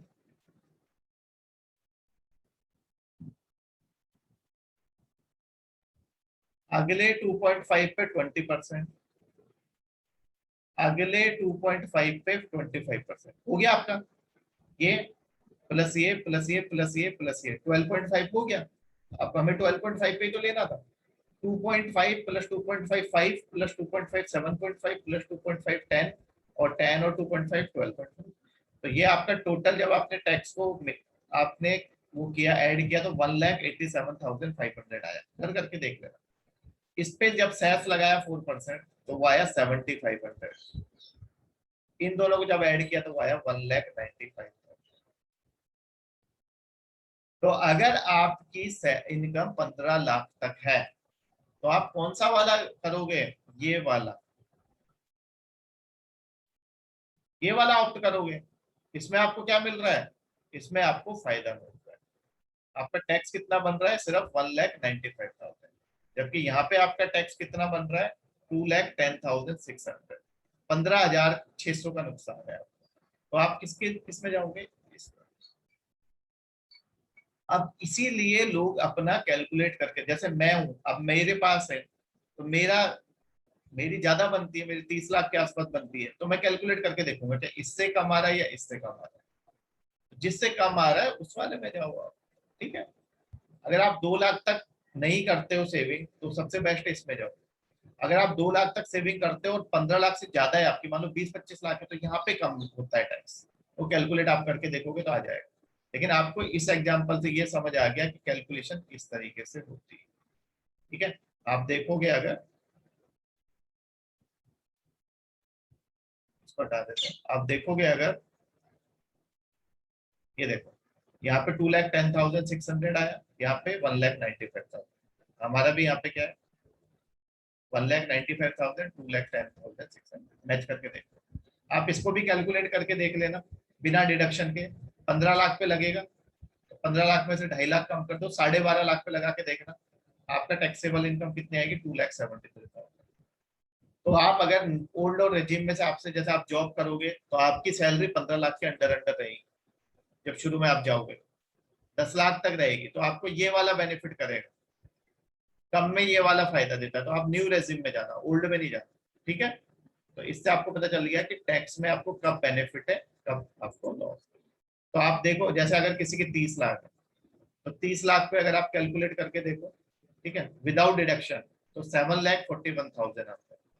विद डिडक्शन करोगे तो 6,08,400, और न्यू रेजिम से यहाँ पे 6,63,000। तो अब मैं कौन से में जाऊंगा, अगर मेरी 30 लाख है, 30 लाख है तो मैं ओल्ड रेजिम में जाऊंगा आपके। तो वो आप कैलकुलेट करके चेक कर सकते हो। यहाँ पे देखो आप, यहाँ पे आपका कम लग रहा है टैक्स। क्यों ऐसा हो रहा है, क्योंकि जब आपकी 30 लाख है, यहाँ पे क्या था, आपकी 15 लाख में भी 30% वाला स्लैब आ रहा था।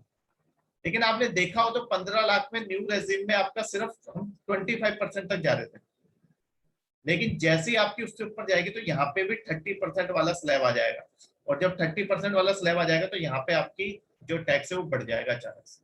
इसलिए 15 लाख के ऊपर जाओगे तो आपको टैक्स में यहाँ ज्यादा देना पड़ेगा। यहाँ 6,63,000 देना पड़ रहा है, यहाँ 6,08,000 देना पड़ रहा है। और अगर आप सेविंग नहीं कर रहे हो तो फिर आपको बहुत ज्यादा देना पड़ेगा। तो आपका न्यू रेजिम में फायदा है अगर आपकी 15 लाख से कम है। 15 लाख से ऊपर जाओगे, जैसे आप 30% में वहां पहुंचोगे तो वहां पे फिर प्रॉब्लम, ठीक है, वहां पे आपको ज्यादा देना पड़ेगा। लेकिन आप सेविंग वगैरह कुछ नहीं कर रहे तो फिर तो न्यू रेजिम आपके लिए बेस्ट है, ठीक है। तो ये आपका है कि किस तरीके से हम टैक्स को कैलकुलेट करते हैं। 60 लाख वाला भी देख लो भले से आप। यहाँ देखो, आपका ओल्ड रेजिम में फायदा है, न्यू में फायदा नहीं, अगर आप डिडक्शन करते हो। और सरचार्ज लगेगा आपका 10% पे, अगर आपकी ज्यादा हुई तो। यहाँ पे सरचार्ज नहीं लग रहा है क्योंकि 1 करोड़ से ज्यादा है, ठीक है। यहाँ पे आ जाओ आप, ठीक है, यहाँ पे लगेगा सरचार्ज 15%, ठीक है। यहाँ पे 1 करोड़ से ज्यादा है इसलिए लगेगा, देखा सरचार्ज लगा ना, यहाँ पे ये लगा। जो आपकी टैक्सेबल इनकम आएंगी उस पर 15% सरचार्ज लगा, और उसके बाद फिर उस पर आपका टोटल टैक्स। ये आपके काम की नहीं है स्लाइड, ये मैं पहले पढ़ा चुका हूँ, डिमांड्स फॉर ग्रांट फाइनेंशियल। अब देखो ये वाला जो बजट है ना, ये पुराने साल का है, लेकिन इसको आप एक बार देखना क्योंकि आपको आइडिया लगेगा कि नए साल में क्या डिफरेंस है। तो ये वाला आप देखना, नए साल वाला तो हमको पढ़ाएंगे, आपको अभी पढ़ने वाले हैं बस इसमें। ये किस तरीके से आपका बजट की डिटेल होती है इस तरीके से, ठीक है, वो नए वाले में भी देखेंगे। की नंबर्स, ठीक है। अब आप अगर यहाँ पे देखोगे, यहाँ पे एक चीज देखो, आप नोट करने वाली चीज क्या है जो मैं आपको दिखा रहा हूँ, ये देखो, ये वाली चीज देखो, किसी भी साल का आप उठा के देख लो डॉक्यूमेंट, सेम चीज आपको, ये वाली चीज नोट करने वाली है। क्या नोट करने वाली है इसमें टोटल, आप सोचो क्या क्या क्या देखना चाह रहे हैं हम इसमें, क्या है इसमें नोट करने वाली चीज, क्या है इसमें। बताइए, बताइए आप लोग।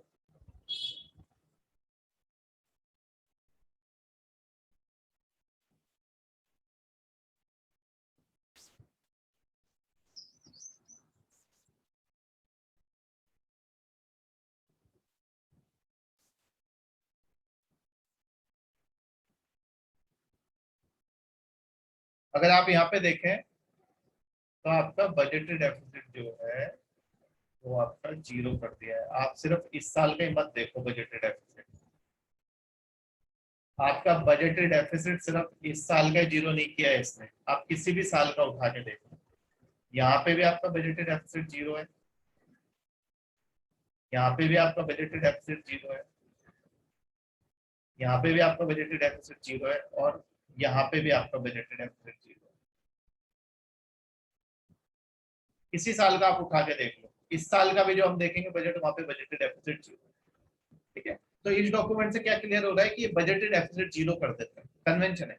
लेकिन आपकी उधारी कितनी है यहाँ पे देखो, फिर वो और बढ़ी, फिर वो और बढ़ी, और फिर वो और बढ़ी, और ये तो आपकी एस्टिमेटेड है, अभी जो असली वाली है वो तो और ज्यादा है। तो जो आपका बजटेड डेफिसिट है उसको क्या कर देते हैं हम, हमेशा जीरो कर देते हैं, ये कन्वेंशन है। ठीक है, तो यहां से मैं आपको ये चीज बताना चाह रहा था। ओके, तो इसको हटा देते हैं, इसको आप एक बार देख लेना घर जाके। ठीक है, ट्रेंड्स इन डेफिसिट, ये तो हम इस साल के में भी देखेंगे, वही है फिजिकल डेफिसिट कैसे जा रहा है, रेवेन्यू डेफिसिट। अगर आप देखोगे पुराने वाले में, तो यहाँ पे देखो 3.5 बताया गया था, लेकिन हुआ कितना, 9.5। ठीक है, ये एक्सपेक्टेड है, तो इससे ज्यादा ही रहे, ये ट्रेंड दिखाया गया है कि 3.4 से 3.3 आया, फिर 3.3 से 3.8 आया, फिर 3.5 लाने वाले थे लेकिन वो 9.5 पहुंच गए। तो ये आपका ट्रेंड इस साल के बजट में भी देखेंगे, तो ये आप एक बार देख लेना। आपको तो इस साल वाला ही याद रखना है, वो मैं आपको पहले ही बता चुका हूँ कितना फिजिकल डेफिसिट रहेगा, कितना रहेगा। फिर ये जरूरत नहीं है, ये किसी काम का नहीं है। ये हमारा नया वाला बजट है। ठीक है, नया वाला बजट है। ठीक है, ये आपका बजट 2021-22। अब हम पढ़ेंगे बजट 21। काम की चीजें वो हम पढ़ेंगे, बाकी एक पीडीएफ में आपको दूंगा, वो आपने खुद से पढ़नी है, छोटी पीडीएफ है, कम पेज है। तो बजट देखते हैं क्या है बजट। तो आपके सामने आपको कुछ ग्राफ वगैरह दिख रहे हैं। ठीक है, छोटे दिख रहे हैं, अभी बड़े हो जाएंगे। ये वाला हमारे किसी काम का नहीं है कि कोरोना में कितने केसेस हुए, कितनी डेथ हुई, डबलिंग टाइम क्या रहा, ये किसी काम का नहीं, क्योंकि वो आपका फर्स्ट वेव के हिसाब से दिया गया था, सेकंड वेव में चीजें चेंज हो गई, अभी थर्ड वेव आने वाली है। तो ये वाला आपके किसी काम का नहीं। ठीक है, आप चाहो तो घर पे एक बार इसको पढ़ सकते हो, लेकिन हमारे काम का, हमारे काम का है वी शेप्ड रिकवरी। ठीक है, तो अगर आप देखो, ये आपका देखो, वो भी देख लेते हैं एक बार। ये आपका कोरोना वाला है। ठीक है, तो ये देख लेना कि फर्स्ट ये चाइना, देखो चाइना ऐसे कितना ऊपर केसेस गए, फिर चाइना ने अचानक से अपना, यहाँ पे जो आपको बताने वाली चीज है वो ये है, अगर आप खुद से भी देखोगे, वैसे जरूरत नहीं है आपको, ये फुल फॉर्म इसकी EMDES लिखा हुआ है, और AES, तो यहाँ पे AES है एडवांस्ड इकोनॉमीज।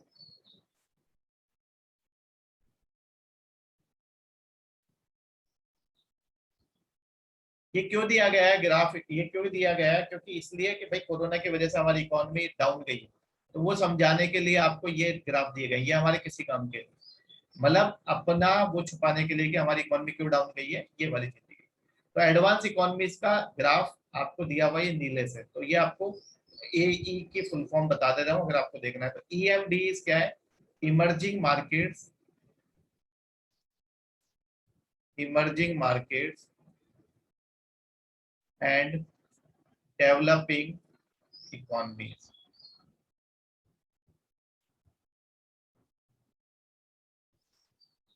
ठीक है, तो इमर्जिंग मार्केट और डेवलपिंग इकोनॉमीज का इससे येलो कलर से दिखाया गया है कि यहाँ पे कितने लैक्स में से फिर वो धीरे धीरे थाउजेंड्स में चले गए। First wave, second wave, third wave, तीनों को दिखाया गया। चाइना और इंडिया का अलग से दिखाया गया। क्योंकि चाइना और इंडिया में कोरोना कुछ ज्यादा हुआ, हमारे पहले कम था लेकिन सेकंड वेव में ज्यादा हुआ। तो चाइना और इंडिया का अलग से दिखाया गया है, बाकी इमर्जिंग मार्केट्स और डेवलपिंग इकोनॉमीज का इससे येलो कलर से दिखाया गया है, और जो एडवांस इकोनॉमीज है उनका ब्लू कलर से दिखाया गया है। ठीक है, तो ये आपका ग्राफ दिखाया गया कि पहले लैक्स में केस थे, जैसे चाइना में सबसे पहले कितने थे, देखो 100 लैक्स, 1 करोड़ से भी ऊपर पहुंचे, फिर धीरे धीरे करके ये आपका काफी कम हो गया। तो ये आपका कोरोना वाले दिखाएगा, ये आपके काम का नहीं है, चाहो तो एक बार देख लेना, हमारे काम का है कि रिकवरी इकोनॉमी पे क्या असर पड़ा है इसका। ठीक है, तो ये पहला वाला ग्राफ है, इसका दूसरा पार्ट हमारे लिए काम का है, वी शेप्ड रिकवरी। ठीक है, तो ये भी आपका सबके लिए है। ठीक है, हमारे लिए काम का किसका, इंडिया का। तो इंडिया का यहाँ पे ये देखो ब्लू कलर से दिखाया गया है। तो हमारी क्या बोला गया है कि जीडीपी ग्रोथ जो होगी वो किस तरह से रिकवर करेगी, वी शेप, नीचे जा रही है वी, फिर अचानक से ये ऊपर आएगी। वी शेप्ड का मतलब ये होता है कि आपकी जॉब्स, एम्प्लॉयमेंट, ये बिजनेसेस, ये परमानेंटली आपके खत्म नहीं होते, थोड़े टाइम के लिए इनमें कमी आ सकती है, परमानेंटली लॉस लॉस नहीं होता है यहाँ पे। ठीक है, क्या होता है कि आपकी बहुत तरह की आपकी कर्व्स होती हैं इकोनॉमिक रिकवरी की। ठीक है, मैं आपको सारी एक एक करके बताता हूँ कैसे इकोनॉमी नीचे जाती है और कैसे रिकवर करती है, उसको लेके काफी सारी आपकी कर्व्स हैं। जैसे पहली आपकी जेड कर्व,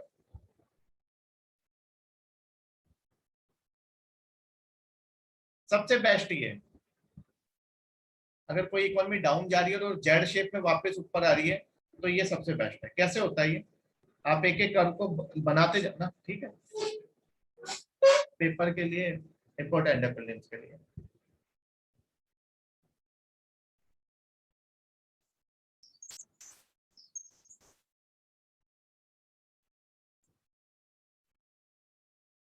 ये आपकी जीडीपी और यहाँ पे आपका ईयर। ठीक है, किस तरह से टाइम टाइम पीरियड देखो,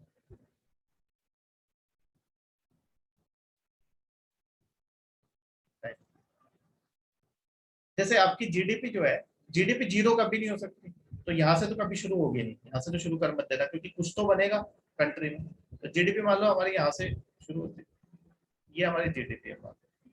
और अगर सब कुछ नॉर्मल रहता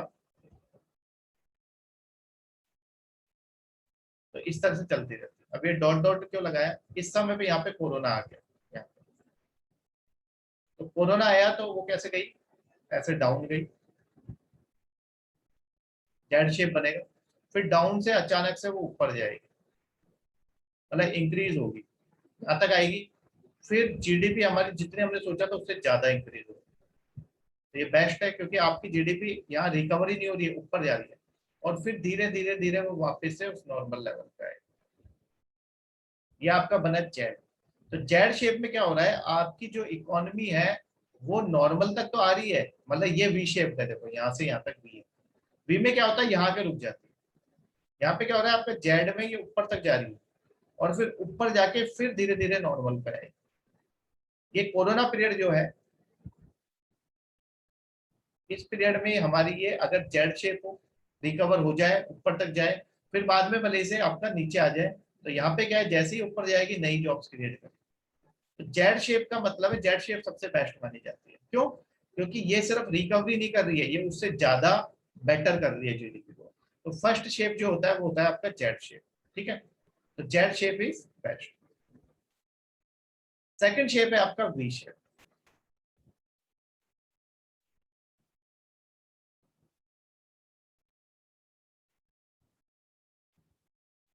वही जीडीपी, वही टाइम पीरियड, यहाँ पे ये आपका कोरोना वाला पीरियड है, ऐसे जा रही थी, धीरे धीरे इंक्रीज हो रही। अब क्या होगा, यहाँ पे जैसे ही आया कोरोना, ये आपकी डाउन हो गई, यहाँ तक डाउन गई एक पॉइंट तक, फिर अचानक से ये आपके यहाँ से बढ़ेगी और बढ़ते बढ़ते यहाँ आके फिर नॉर्मल, मतलब जो आपको अचीव करना था वहां आप पहुंच गए। तो ये है आपकी वी शेप। वी शेप्ड में क्या है, वो वापस से वहीं तक पहुंचती है जो उसका, जहाँ पे से वो खत्म हुई, जो हमारा एक्चुअल टारगेट था वो वहीं तक पहुंचती, ऊपर नहीं गई। यहाँ आके फिर नॉर्मल हो गया हमारा जीडीपी ग्रोथ जो है। तो ये है आपकी वी शेप, तो ये भी ठीक है। ये सबसे बेस्ट तो जेड है, सेकंड नंबर पे भी है। फिर क्या आता है आपका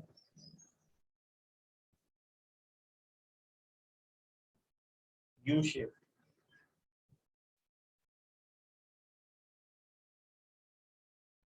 ये आपकी क्या है, जेड शेप।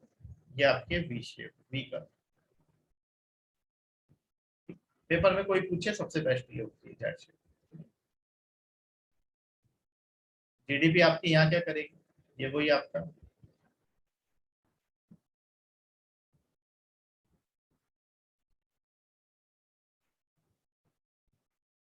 ये आपकी यू शेप।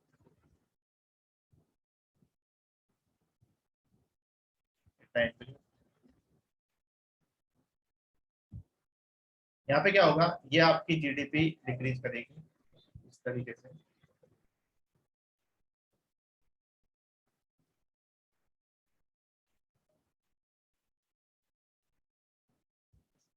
तो आप यहाँ देख रहे हो ये काफी टाइम तक आपकी जीडीपी डाउन रही, ये वाला पॉइंट, जबकि वी में क्या था, एक पॉइंट तक बस डाउन रही और उसके बाद इंक्रीज हो गई। यहाँ पे आपकी डाउन होने के बाद काफी टाइम तक वो क्या रहेगी, यहाँ पे इसमें यू शेप, यू ऐसा होता है। तो इस वाला पार्ट, ये वाले पार्ट में रही वो काफी देर तक, जो कि इकोनॉमिकली अच्छा नहीं है, काफी टाइम तक स्लो डाउन रहेगा यहाँ पे। यहाँ पे अचानक से रिकवर करके, जैसे आप गिरे और गिर के उठ गए, यहाँ पे आप गिरे, थोड़ी देर गिरे रहे फिर उठे, तो ये नुकसानदायक है। यहाँ पे जब तक ये रहेगी डाउन तब तक जॉब्स की प्रॉब्लम, एम्प्लॉयमेंट की प्रॉब्लम, ठीक है, ग्रोथ की प्रॉब्लम। तो यहाँ पे आपका कुछ टाइम के लिए क्या महसूस किया जाएगा, रिसेशन।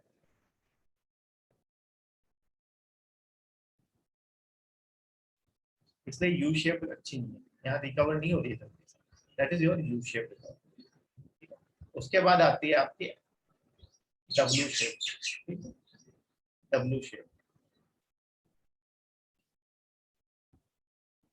डब्ल्यू शेप देखते हैं।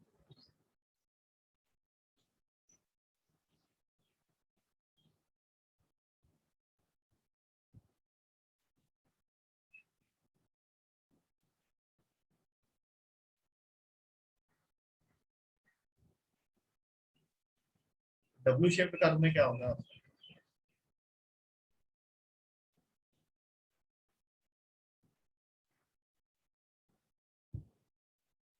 ये वही आपका GDP,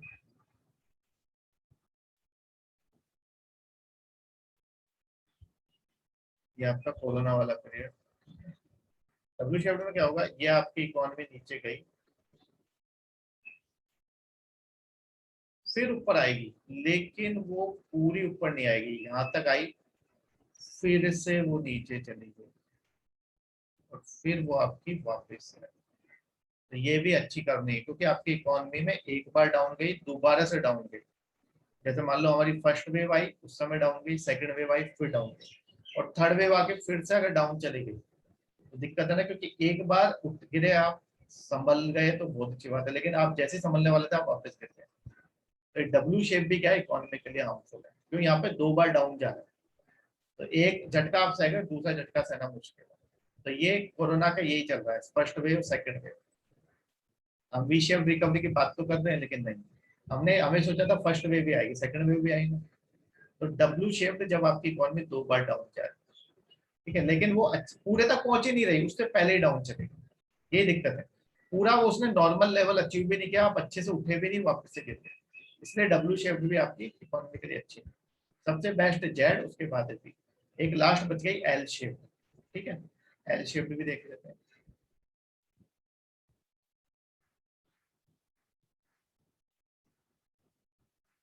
ये आपकी डब्ल्यू शेप,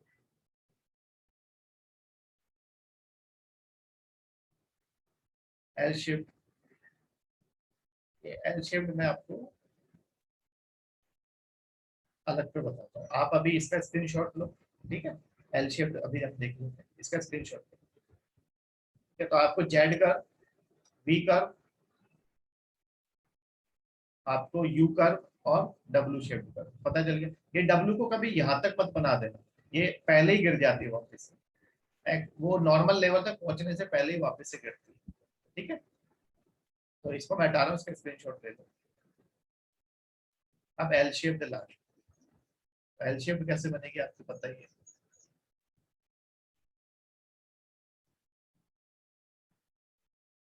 यहाँ पे जीडीपी, यहाँ पे टाइम पीरियड, ये आपकी नॉर्मल जा रही है, यहाँ पे अचानक से कोरोना आ गया तो ये आपकी नीचे आई और फिर नीचे आके ये आपकी ऐसे चली एल शेप। यहाँ पे कभी आपका नॉर्मल लेवल पे नहीं पहुंच पाएगा, यानी यहाँ पे स्लो डाउन ही चलेगा, तो that is very dangerous for an economy. ठीक है, यहाँ रिकवर हो ही नहीं रही आपकी एल शेप। इसलिए इकोनॉमिक सर्वे बार बार आपका वी शेप की बात करता है, ताकि लोगों को लगे कि हाँ जल्दी रिकवर हो जाएगा। एल शेप, ठीक है, तो ये आपकी एल शेप।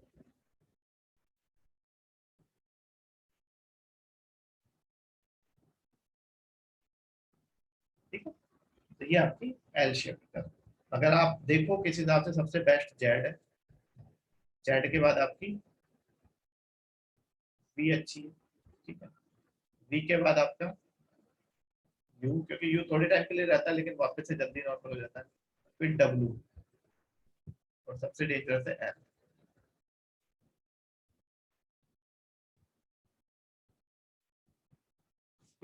अब आपको टाइप्स ऑफ कर्व, इसमें कोई डाउट है यू कैन आस्क,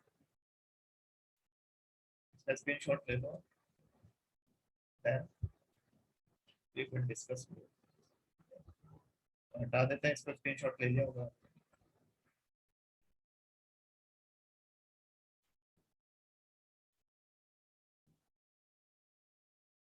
किसी को डाउट है, क्या डाउट है?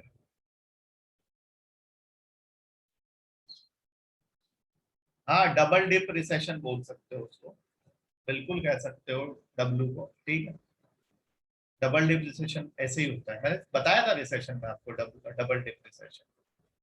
ठीक है, एक बार आपका रिसेशन में गई, उसके बाद दूसरी बार रिसेशन में चली जाए। ठीक है, डबल डिप रिसेशन का ऐसा ही बनेगा फिर आप। ओके, ठीक है, तो ये है आपकी वी शेप का। ठीक है, तो आपका ये डायग्राम उसी के लिए वी शेप करके लिए हमारे, देखो ये भी वी शेप जाएगा। और आपका जो आईआईपी है, इंडेक्स ऑफ इंडस्ट्रियल प्रोडक्शन, ये हम डिटेल में पढ़ चुके हैं, वो भी किस तरह से करेगा रिकवर, ऐसे वी शेप नीचे गया अभी, फिर धीरे धीरे रिकवर करके। ठीक है, अब आपका इन्फ्लेशन का क्या रहने वाला है, इन्फ्लेशन देखो, इन्फ्लेशन आपका ये वाला इन्फ्लेशन आपको फूड वाला दिखा रहा है, सीपीएफआई। अगर आप सीएफपीआई देख रहे हो आप, ये देखो सीएफएफआई वाला ये है, ये वाला है कंज्यूमर फूड प्राइस इंडेक्स। मैंने आपको बोला था फूड के लिए हम अलग से निकालते हैं सीपीआई, पढ़ाया था आपको, इसलिए वो चीजें आपको पहले पढ़ाई गई हैं, क्योंकि बजट में ये चीजें बार बार आती हैं। कई लोग क्या करते हैं लास्ट में पढ़ाते हैं इंडेक्सेस, लेकिन ये आपका, तो ये consumer food price index, food price का इन्होंने क्या बोला है, ऐसे इस तरह से प्राइसेस आपकी पहले बहुत ज्यादा थी। ये देखो ईयर देखो आप, 2020 से लेके ये दिसंबर 20 तक बता रहा है। ये बजट इसी साल का है, लेकिन डेटा ये वो वाला दे रहा है। तो इस तरह से आपकी प्राइसेस डाउन आई, फिर आपकी प्राइसेस बढ़ी, फिर आपकी प्राइसेस डाउन आई, फिर और डाउन आई, थोड़ी सी बढ़ी, फिर थोड़ी सी कम हुई, फिर बढ़ी, फिर थोड़ी सी बढ़ी, फिर कम हुई, और अब आपकी जो फूड प्राइसेस है वो काफी नीचे आ रही है। ठीक है, यानी आपका इन्फ्लेशन यहाँ पे कितना हो गया, 3%, इस तरीके से। जबकि आपका टोटल ओवरऑल सीपीआईसी, जिसपे हम क्या कैलकुलेट, जिसको हम किसका वो बनाते हैं, मॉनेटरी पॉलिसी का, 2 से 6% के बीच में जिसको हम रखते हैं, उसका अगर आप देखो, यहाँ देखो रिकवरी सालों की वी शेप्ड में। ठीक है, क्योंकि कोरोना एक बार खत्म तो आपका रिकवर कर जाएगा, लेकिन कोरोना की सेकंड वेव भी आएगी, थर्ड वेव भी आएगी, इस वजह से ये यहाँ पे चेंज होगा। आगे देखेंगे वो, अभी तो जो बोला इकोनॉमिक सर्वे ने वो वी शेप्ड बोला था, हमें पेपर में वी शेप्ड लिखता है। यहाँ पे आपका जो टोटल इन्फ्लेशन है वो सबसे पहले कम हुआ, फिर बढ़ा, फिर इस तरह से थोड़ा सा कांस्टेंट चलता रहा, थोड़ा थोड़ा थोड़ा थोड़ा, फिर ये क्या आ गया 3 से 5% के बीच।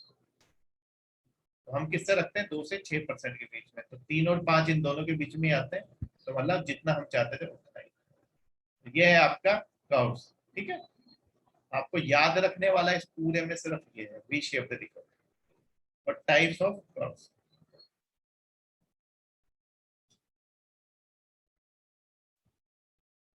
ठीक है, आगे चलो। सब जगह पे देखो ये भी वी शेप और ये तो उसका डेटा है। आत्मनिर्भर भारत अभियान, ठीक है। अब इसलिए मैं आपको बोल रहा था, मैंने आपको स्लाइड्स भेजूंगा मैं आपको, आत्मनिर्भर भारत की मैंने अलग से स्लाइड्स बनाई हुई थी। ठीक है, ये मैंने अलग से एक वीडियो बनाया होता, इसकी मैं आपको स्लाइड्स भेज दूंगा। अभी जितना पढ़ सकते हो उतना तो पढ़ेंगे, प्लस इसका वीडियो भेज दूंगा।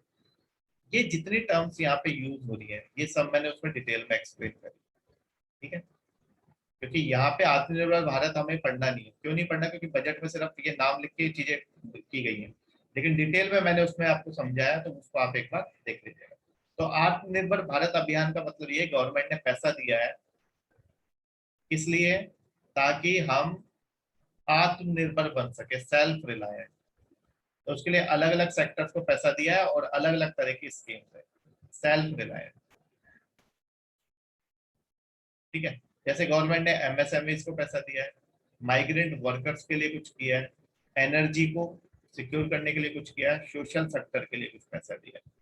ठीक है, तो ये सब चीजें आपको आत्मनिर्भर वाला जो मेरी स्लाइड है और जो वीडियो में सब मिल जाएगा, मैं शेयर कर दूंगा, क्योंकि इसमें यही पूरा 1 घंटे में बना है। ठीक है, तो वो आप देख लीजिएगा, आपको क्लियर हो जाएगा। ठीक है, अभी देख लेते हैं इसमें जो जो हमारे काम की चीजें हैं। गवर्नमेंट ने टोटल जो पैसा दिया है, जितना भी पैसा दिया है पैकेज, उसमें से 9% आत्मनिर्भर के लिए दिया है। जैसे मान लो गवर्नमेंट ने 20 लाख करोड़ दिया है आत्मनिर्भर के लिए, 20 लाख करोड़, 20 लाख करोड़ का पैकेज दिया। फिर आरबीआई ने भी कुछ दिया है, तो गवर्नमेंट और आरबीआई दोनों का मिला के 15% दिया। ठीक है, तो गवर्नमेंट ने भी कुछ स्कीम्स लेके आई है, कुछ पैसा दिया है, आरबीआई ने भी कुछ पैसा डाला है इकोनॉमी में, जो हमने पढ़ा था पहले। ठीक है, एलटीआरओ वगैरह हमने पढ़ा था। ठीक है, तो आरबीआई ने भी काफी पैसा डाला है, लिक्विडिटी को बढ़ाया है, तो टोटल 20 लाख करोड़ प्लस आपका 6% आरबीआई।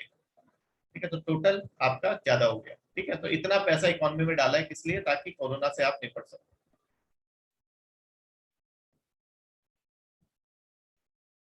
हाँ, revival of economy is related to last topic. ठीक है, revival of economy, V shaped recovery. V shaped recovery होगी, आप देखो ना दोनों में, रिवाइवल ऑफ इकोनॉमी में you can draw these two diagrams. ये इतना वो इसका हौच-पौच बनाने की जरूरत नहीं है, you simply draw we shaped recovery, जैसा मैंने अभी आपको बना के दिखाया था, ऐसे आप वी शेप्ड रिकवरी बनाओ इंडिया का जीडीपी, और उस तरीके से दिखाओ, यहाँ पे कोरोना वाला पार्ट दिखाओ, और ऐसे वी शेप्ड रिकवरी हो। ठीक है, और ये वाला आप इसमें सिर्फ ये हटा दो, परसेंटेज परसेंटेज, सिर्फ आईआईपी का बताओ, आप आईआईपी लिखो, और इस तरीके से आईआईपी ऐसे टाइम पीरियड इस तरह से बनाने होते हैं ग्राफ।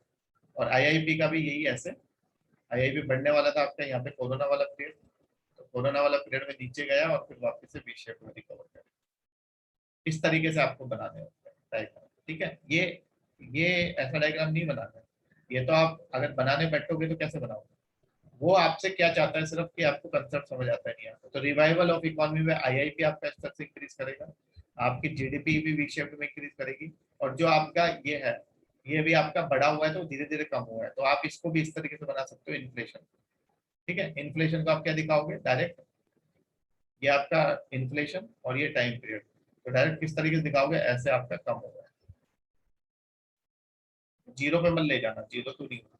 तो ऐसे करके ये डेटा ये बनाने की जरूरत नहीं, इस तरीके से हम ग्राफ बनाते हैं पेपर में।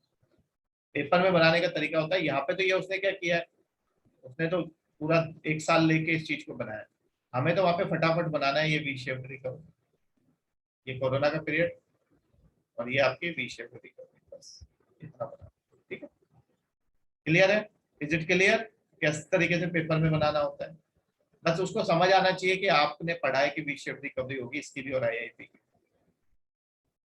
Is it clear? कहाँ गया क्वेश्चन पूछने वाला बंदे गया?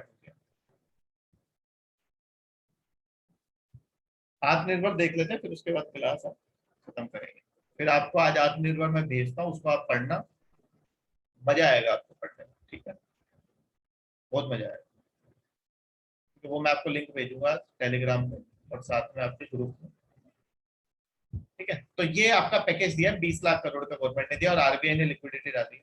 अब गवर्नमेंट ने क्या क्या रिफॉर्म्स किए हैं देखो, पहले गवर्नमेंट के रिफॉर्म देखो। स्टेट बोरोइंग्स को बढ़ा दिया कि स्टेट पैसा ले सकते हैं। स्टेट गवर्नमेंट पहले कम पैसा ले पाती थी, अब कोरोना की वजह से ज्यादा चाहिए, तो वो अपना ग्रॉस स्टेट डोमेस्टिक प्रोडक्ट का 4% तक ले सकते हैं। ये आगे देखेंगे डिटेल में। पब्लिक सेक्टर एंटरप्राइजेस का प्राइवेटाइजेशन करेंगे, मैंने आपको बताया था ये, तो हम डिसइन्वेस्टमेंट देख चुके हैं ऑलरेडी, दो आपके बैंक का कर रहे हैं और इससे कितना पैसा लाएंगे वो भी देख चुके हैं, 1.75 लाख करोड़। इसको वापस डिस्कस करने की जरूरत नहीं है, ठीक है। तो डिसइन्वेस्टमेंट करके पैसा लेके आएंगे, प्राइवेटाइजेशन करेंगे public sector enterprises. MSMEs, micro small and medium enterprises, इसकी डेफिनेशन बताऊंगा किसको कहते हैं, ठीक है, ये पेपर के लिए इंपॉर्टेंट है। और इंडस्ट्री के लिए क्या किया इन्होंने, collateral free loans. Collateral free loans मतलब कोई गारंटी नहीं, आपको सीधे सीधे लोन दिए जाएंगे, क्योंकि अभी इकोनॉमी को रिवाइव करना है। फंड ऑफ फंड्स बनाया गया है एक एमएसएमईज के लिए, ये जो मैंने आत्मनिर्भर भारत का बनाया है उसमें आपको डिटेल में मिलेगा, उसकी स्लाइड्स मैंने शेयर की है, वीडियो भी शेयर करूंगा। फंड ऑफ फंड्स बनाया गया जो एमएसएमई को उससे पैसा मिलेगा, ठीक है। प्रधानमंत्री गरीब कल्याण योजना लेके आए, गरीब लोगों को फ्री में वो देने के लिए, राशन वगैरह देने के लिए, ठीक है। ये भी आपको उसमें डिटेल में मिलेगा आत्मनिर्भर भारत वाले। फिर subordinated debt for MSME. Subordinated debt का मतलब क्या है, इनको भी बिना गारंटी के लोन मिलेगा, सबऑर्डिनेटेड डेट। तो मैंने आगे स्लाइड बनाई है, उसमें भी आत्मनिर्भर भारत में कि सबऑर्डिनेटेड डेट और नॉर्मल डेट में क्या डिफरेंस होता है। फिर ग्लोबल टेंडर्स को डिसअलाउ कर दिया गया है, जो 200 करोड़ तक के। ग्लोबल टेंडर्स का मतलब क्या है, बाहर वालों को टेंडर देते थे, जैसे 200 करोड़ तक का अगर कोई टेंडर है तो बाहर वालों को नहीं देना है, वो इंडिया वालों को देना है। अगर बाहर वाली कंपनी को आप टेंडर दे दोगे तो इंडिया वाली कंपनी क्या कमाएगी, फिर वो कुछ बनाएगी। तो आप 200 करोड़ तक के जो टेंडर है वो इंडियन कंपनीज को, क्यों, क्योंकि आपको क्या बनाना है, आत्मनिर्भर बनना है, सेल्फ रिलायंट बनना है। तो ये याद रखना, ग्लोबल टेंडर आपके डिसअलाउ किए गए 200 करोड़ तक के। 200 करोड़ से ऊपर वाले वो दे सकते हो, क्योंकि हो सकता है उनको इंप्लीमेंट करने के लिए हमारे पास उतना इंफ्रास्ट्रक्चर नहीं, ठीक है। और एमएसएमई की डेफिनेशन को चेंज कर दिया गया है, तो अभी हम आगे देखेंगे कैसे चेंज किया गया है। और एमएसएमई के लिए एक मुद्रा स्कीम होती है, वो भी आगे देखेंगे। मुद्रा, micro unit development and refinance agency, ठीक है। मुद्रा लॉन्च किया गया था 2015 में। इसमें 3 तरह के लोन आते हैं। तो एमएसएमई के लिए क्यों किया गया है, क्योंकि एमएसएमई एक्सपोर्ट्स का एक बहुत बड़ा पार्ट बनाते हैं, इसलिए एमएसएमई को आपको इतना ज्यादा वो दिए गए पैकेज। सबसे ज्यादा अफेक्ट यही होंगी कोरोना से, ठीक है। इनको तो लोन आसानी से मिलेगा नहीं, जो बड़ी कंपनीज है उनको तो लोन मिल जाएगा। तो ये मैंने बहुत डिटेल में समझाया अपने आत्मनिर्भर भारत वाले में। आगे कुछ चीजें इसकी जो है वो हम इसमें भी देखेंगे। फिर माइग्रेंट वर्कर्स के लिए सबसे इंपॉर्टेंट है वन नेशन वन कार्ड। आप कहीं पे भी रहो आप राशन ले सकते हो। अभी क्या है, जो आपका राशन कार्ड है वो आपके स्टेट में चलता है जहां आप रहते हो, लेकिन माइग्रेंट्स बेचारे बिहार छोड़ के, यूपी छोड़ के मुंबई आते हैं, तो यहाँ पे वो राशन ले नहीं सकते सस्ता वाला। तो अब क्या करेंगे हम, वन नेशन वन कार्ड, आप किसी भी जगह से आप राशन निकाल सकते हो। इससे फायदा हो जाएगा ना, आप कहीं पे भी काम करने जाओ अपने राशन कार्ड से आप वो निकाल सकते हो। जो आपको 67% पॉपुलेशन को हमने दे रखा है ना food security act, free ration, वो फ्री क्या, सब्सिडाइज राशन। देखो आत्मनिर्भर भारत पे क्वेश्चन आएगा डायरेक्ट, तो ये चीजें आपको लिखनी पड़ेगी, वहां मैंने और डिटेल में समझाया। 67% फूड सिक्योरिटी एक्ट में हमने दिया हुआ है, जिसमें आपका 3 रुपए केजी राइस देते हैं, 2 रुपए केजी वीट देते हैं और 1 रुपए केजी कोर्स ग्रेन देते हैं, मोटा अनाज। 3 रुपए केजी क्या देते हैं हम, राइस। 2 रुपए केजी हम क्या देते हैं, वीट। अब अगर कोई बिहार से आ गया मुंबई, मुंबई में वो अगर उसको नहीं मिल रहा है तो उसको महंगा खरीदना पड़ेगा। तो आपको पता है राइस वीट कितना महंगा होता है, वो बेचारा अगर सारा पैसा इसमें खर्च कर देगा तो क्या बचाएगा और कैसे सर्वाइव करेगा। इसलिए one nation one ration card migrants के लिए बना दिया गया, सबके लिए, मतलब 67% पॉपुलेशन के लिए। कोई भी, मैं भी अगर मान लो आता हूँ उसमें, तो मैं भी मुंबई हूँ तो मैं मुंबई से भी कुछ राशन विड्रॉ कर सकता हूँ। That is very good thing, ठीक है। तो और फ्री फूड ग्रेन सप्लाई दिए माइग्रेंट्स को, ठीक है। अभी जब कोरोना था तो इनको फ्री में आपको फूड ग्रेन बांटे गए थे गवर्नमेंट के द्वारा। कितने दिए गए, कब दिए गए, वो इम्पोर्टेंट नहीं, लेकिन दिए गए, अभी भी दिए जाते हैं। तो ये माइग्रेंट वर्कर्स के लिए, माइग्रेंट वर्कर्स के लिए इंपॉर्टेंट क्या है, वन नेशन वन कार्ड, ठीक है। फिर आपका एनर्जी के लिए क्या किया, लिक्विडिटी सपोर्ट फॉर डिस्कॉम्स, हमने पढ़ा था उदय। तो डिस्कॉम्स को लिक्विडिटी सपोर्ट पैसा दिया गया ताकि वो अच्छे से अपना जो भी इंफ्रास्ट्रक्चर है उसको डेवलप कर सके, ठीक है। रेगुलेटरी एसेट्स को एलिमिनेट कर दिया गया है ईज ऑफ डूइंग बिजनेस के लिए। कोल माइनिंग कमर्शियल, ठीक है, ज्यादा से ज्यादा पैसा है गवर्नमेंट के पास।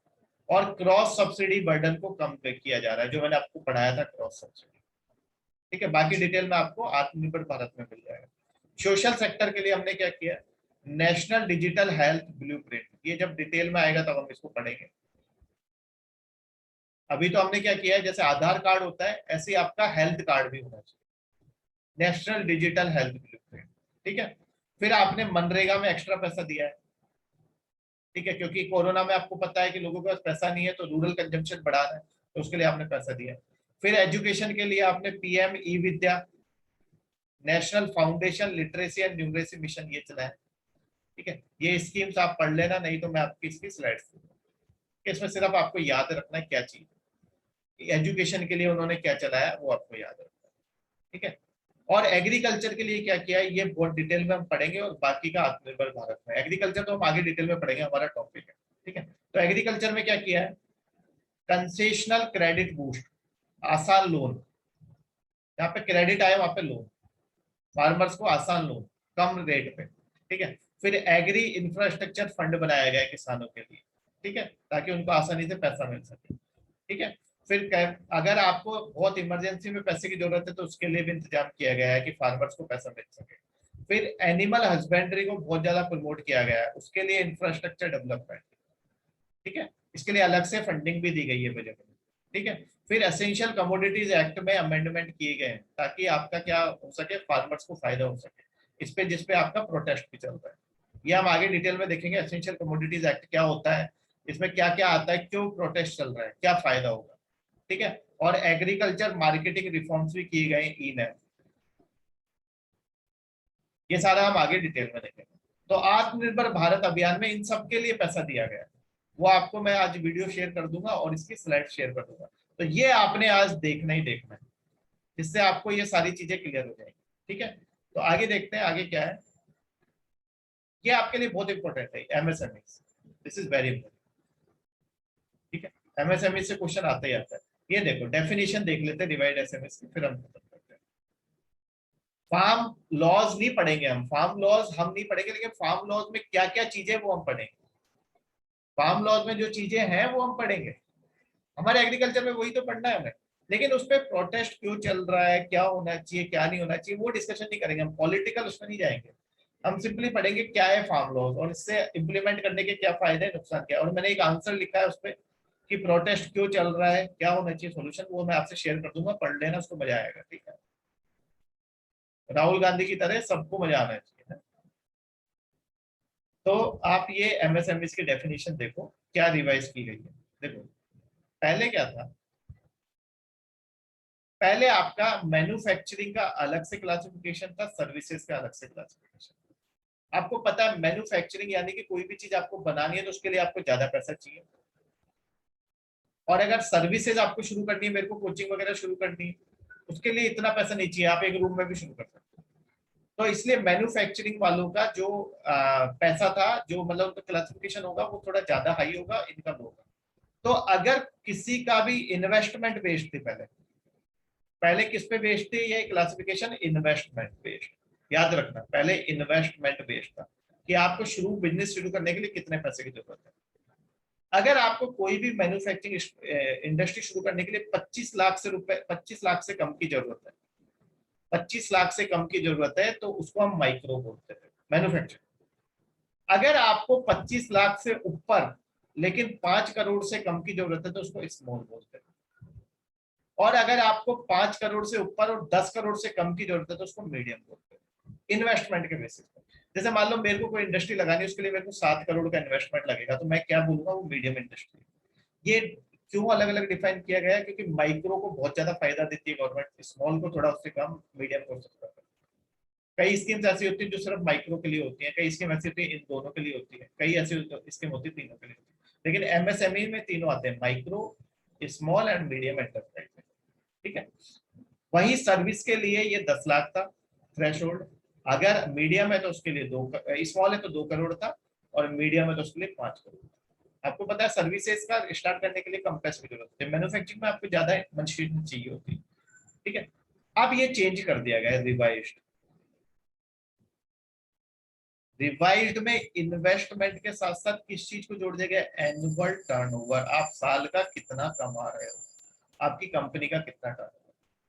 तो अब क्या किया गया है, अब इसको थोड़ा सा ब्रॉड कर दिया गया है ताकि ज्यादा से ज्यादा इंडस्ट्रीज एमएसएमईज में आ सके, उनको फायदा मिल सके। तो अगर अब देखो दोनों की डेफिनेशन कॉमन कर दी है, ये डिफरेंस हटा दिया है, पहले जो डिफरेंस था ना, ये वाला डिफरेंस हटा दिया है, अब कॉमन कर दी। कॉमन क्या है? अगर दोनों इंडस्ट्रीज में से इन्वेस्टमेंट आपका 1 करोड़ से कम है और टर्नओवर आपका 5 करोड़ से कम है, तो वो माइक्रो कहलाएगा। अगर इन्वेस्टमेंट आपका 10 करोड़ से कम है और टर्नओवर आपका 50 करोड़ से कम है, तो वो स्मॉल कहलाएगा। और अगर आपका 20 करोड़ से कम इन्वेस्टमेंट है और टर्नओवर आपका 100 करोड़ से कम है, तो वो मीडियम कहलाएगी। अब देखो इसमें कमाल की बात ये, आपने इस तरीके से किया है, देखो यहाँ पे आपने 20 करोड़ तक बढ़ा दिया, ये जो पहले 10 करोड़ ही था मैक्सिमम, और टर्नओवर 100 करोड़। यानी आप चाहते हो ज्यादा से ज्यादा इंडस्ट्रीज मीडियम में या स्मॉल में या माइक्रो में है, ताकि उनको ज्यादा से ज्यादा फायदा मिले, क्योंकि इनका एक्सपोर्ट्स में बहुत बड़ा रोल है। जितना ज्यादा इनको फायदा मिलेगा, उतना ही इंडिया में प्रोडक्शन होगा, उतना ही हमारा एक्सपोर्ट होगा, उतना ही हमारे पास फॉरेन करेंसी आएगी। ये आपको याद रखना है प्रीलिम्स के लिए, कि अब ये वाली डेफिनेशन प्रीलिम्स के, कि माइक्रो किसे बोलते हैं, स्मॉल किसे बोलते हैं, medium. This is about your MSME definition. Is it clear? बाकी एमएसएमई के लिए क्या किया है गवर्नमेंट ने आत्मनिर्भर भारत अभियान में, ये हम कल देखेंगे। ये आपका एमएसएमई के लिए जो किया है, फंड ऑफ फंड्स बनाया है। ठीक है, ये आपको उसमें मिल जाएगा आत्मनिर्भर भारत में। ये एमएसएमई की डेफिनेशन, सबऑर्डिनेट डेट और सीनियर डेट में डिफरेंस क्या होता है, इसके लिए स्लाइड बनाई है। One nation one ration card, मुद्रा स्कीम क्या होती है, फिर उसके बाद आगे करेंगे। ठीक है, तो बाकी का हम कल देखेंगे। आज के लिए okay. If you have any doubt you can ask.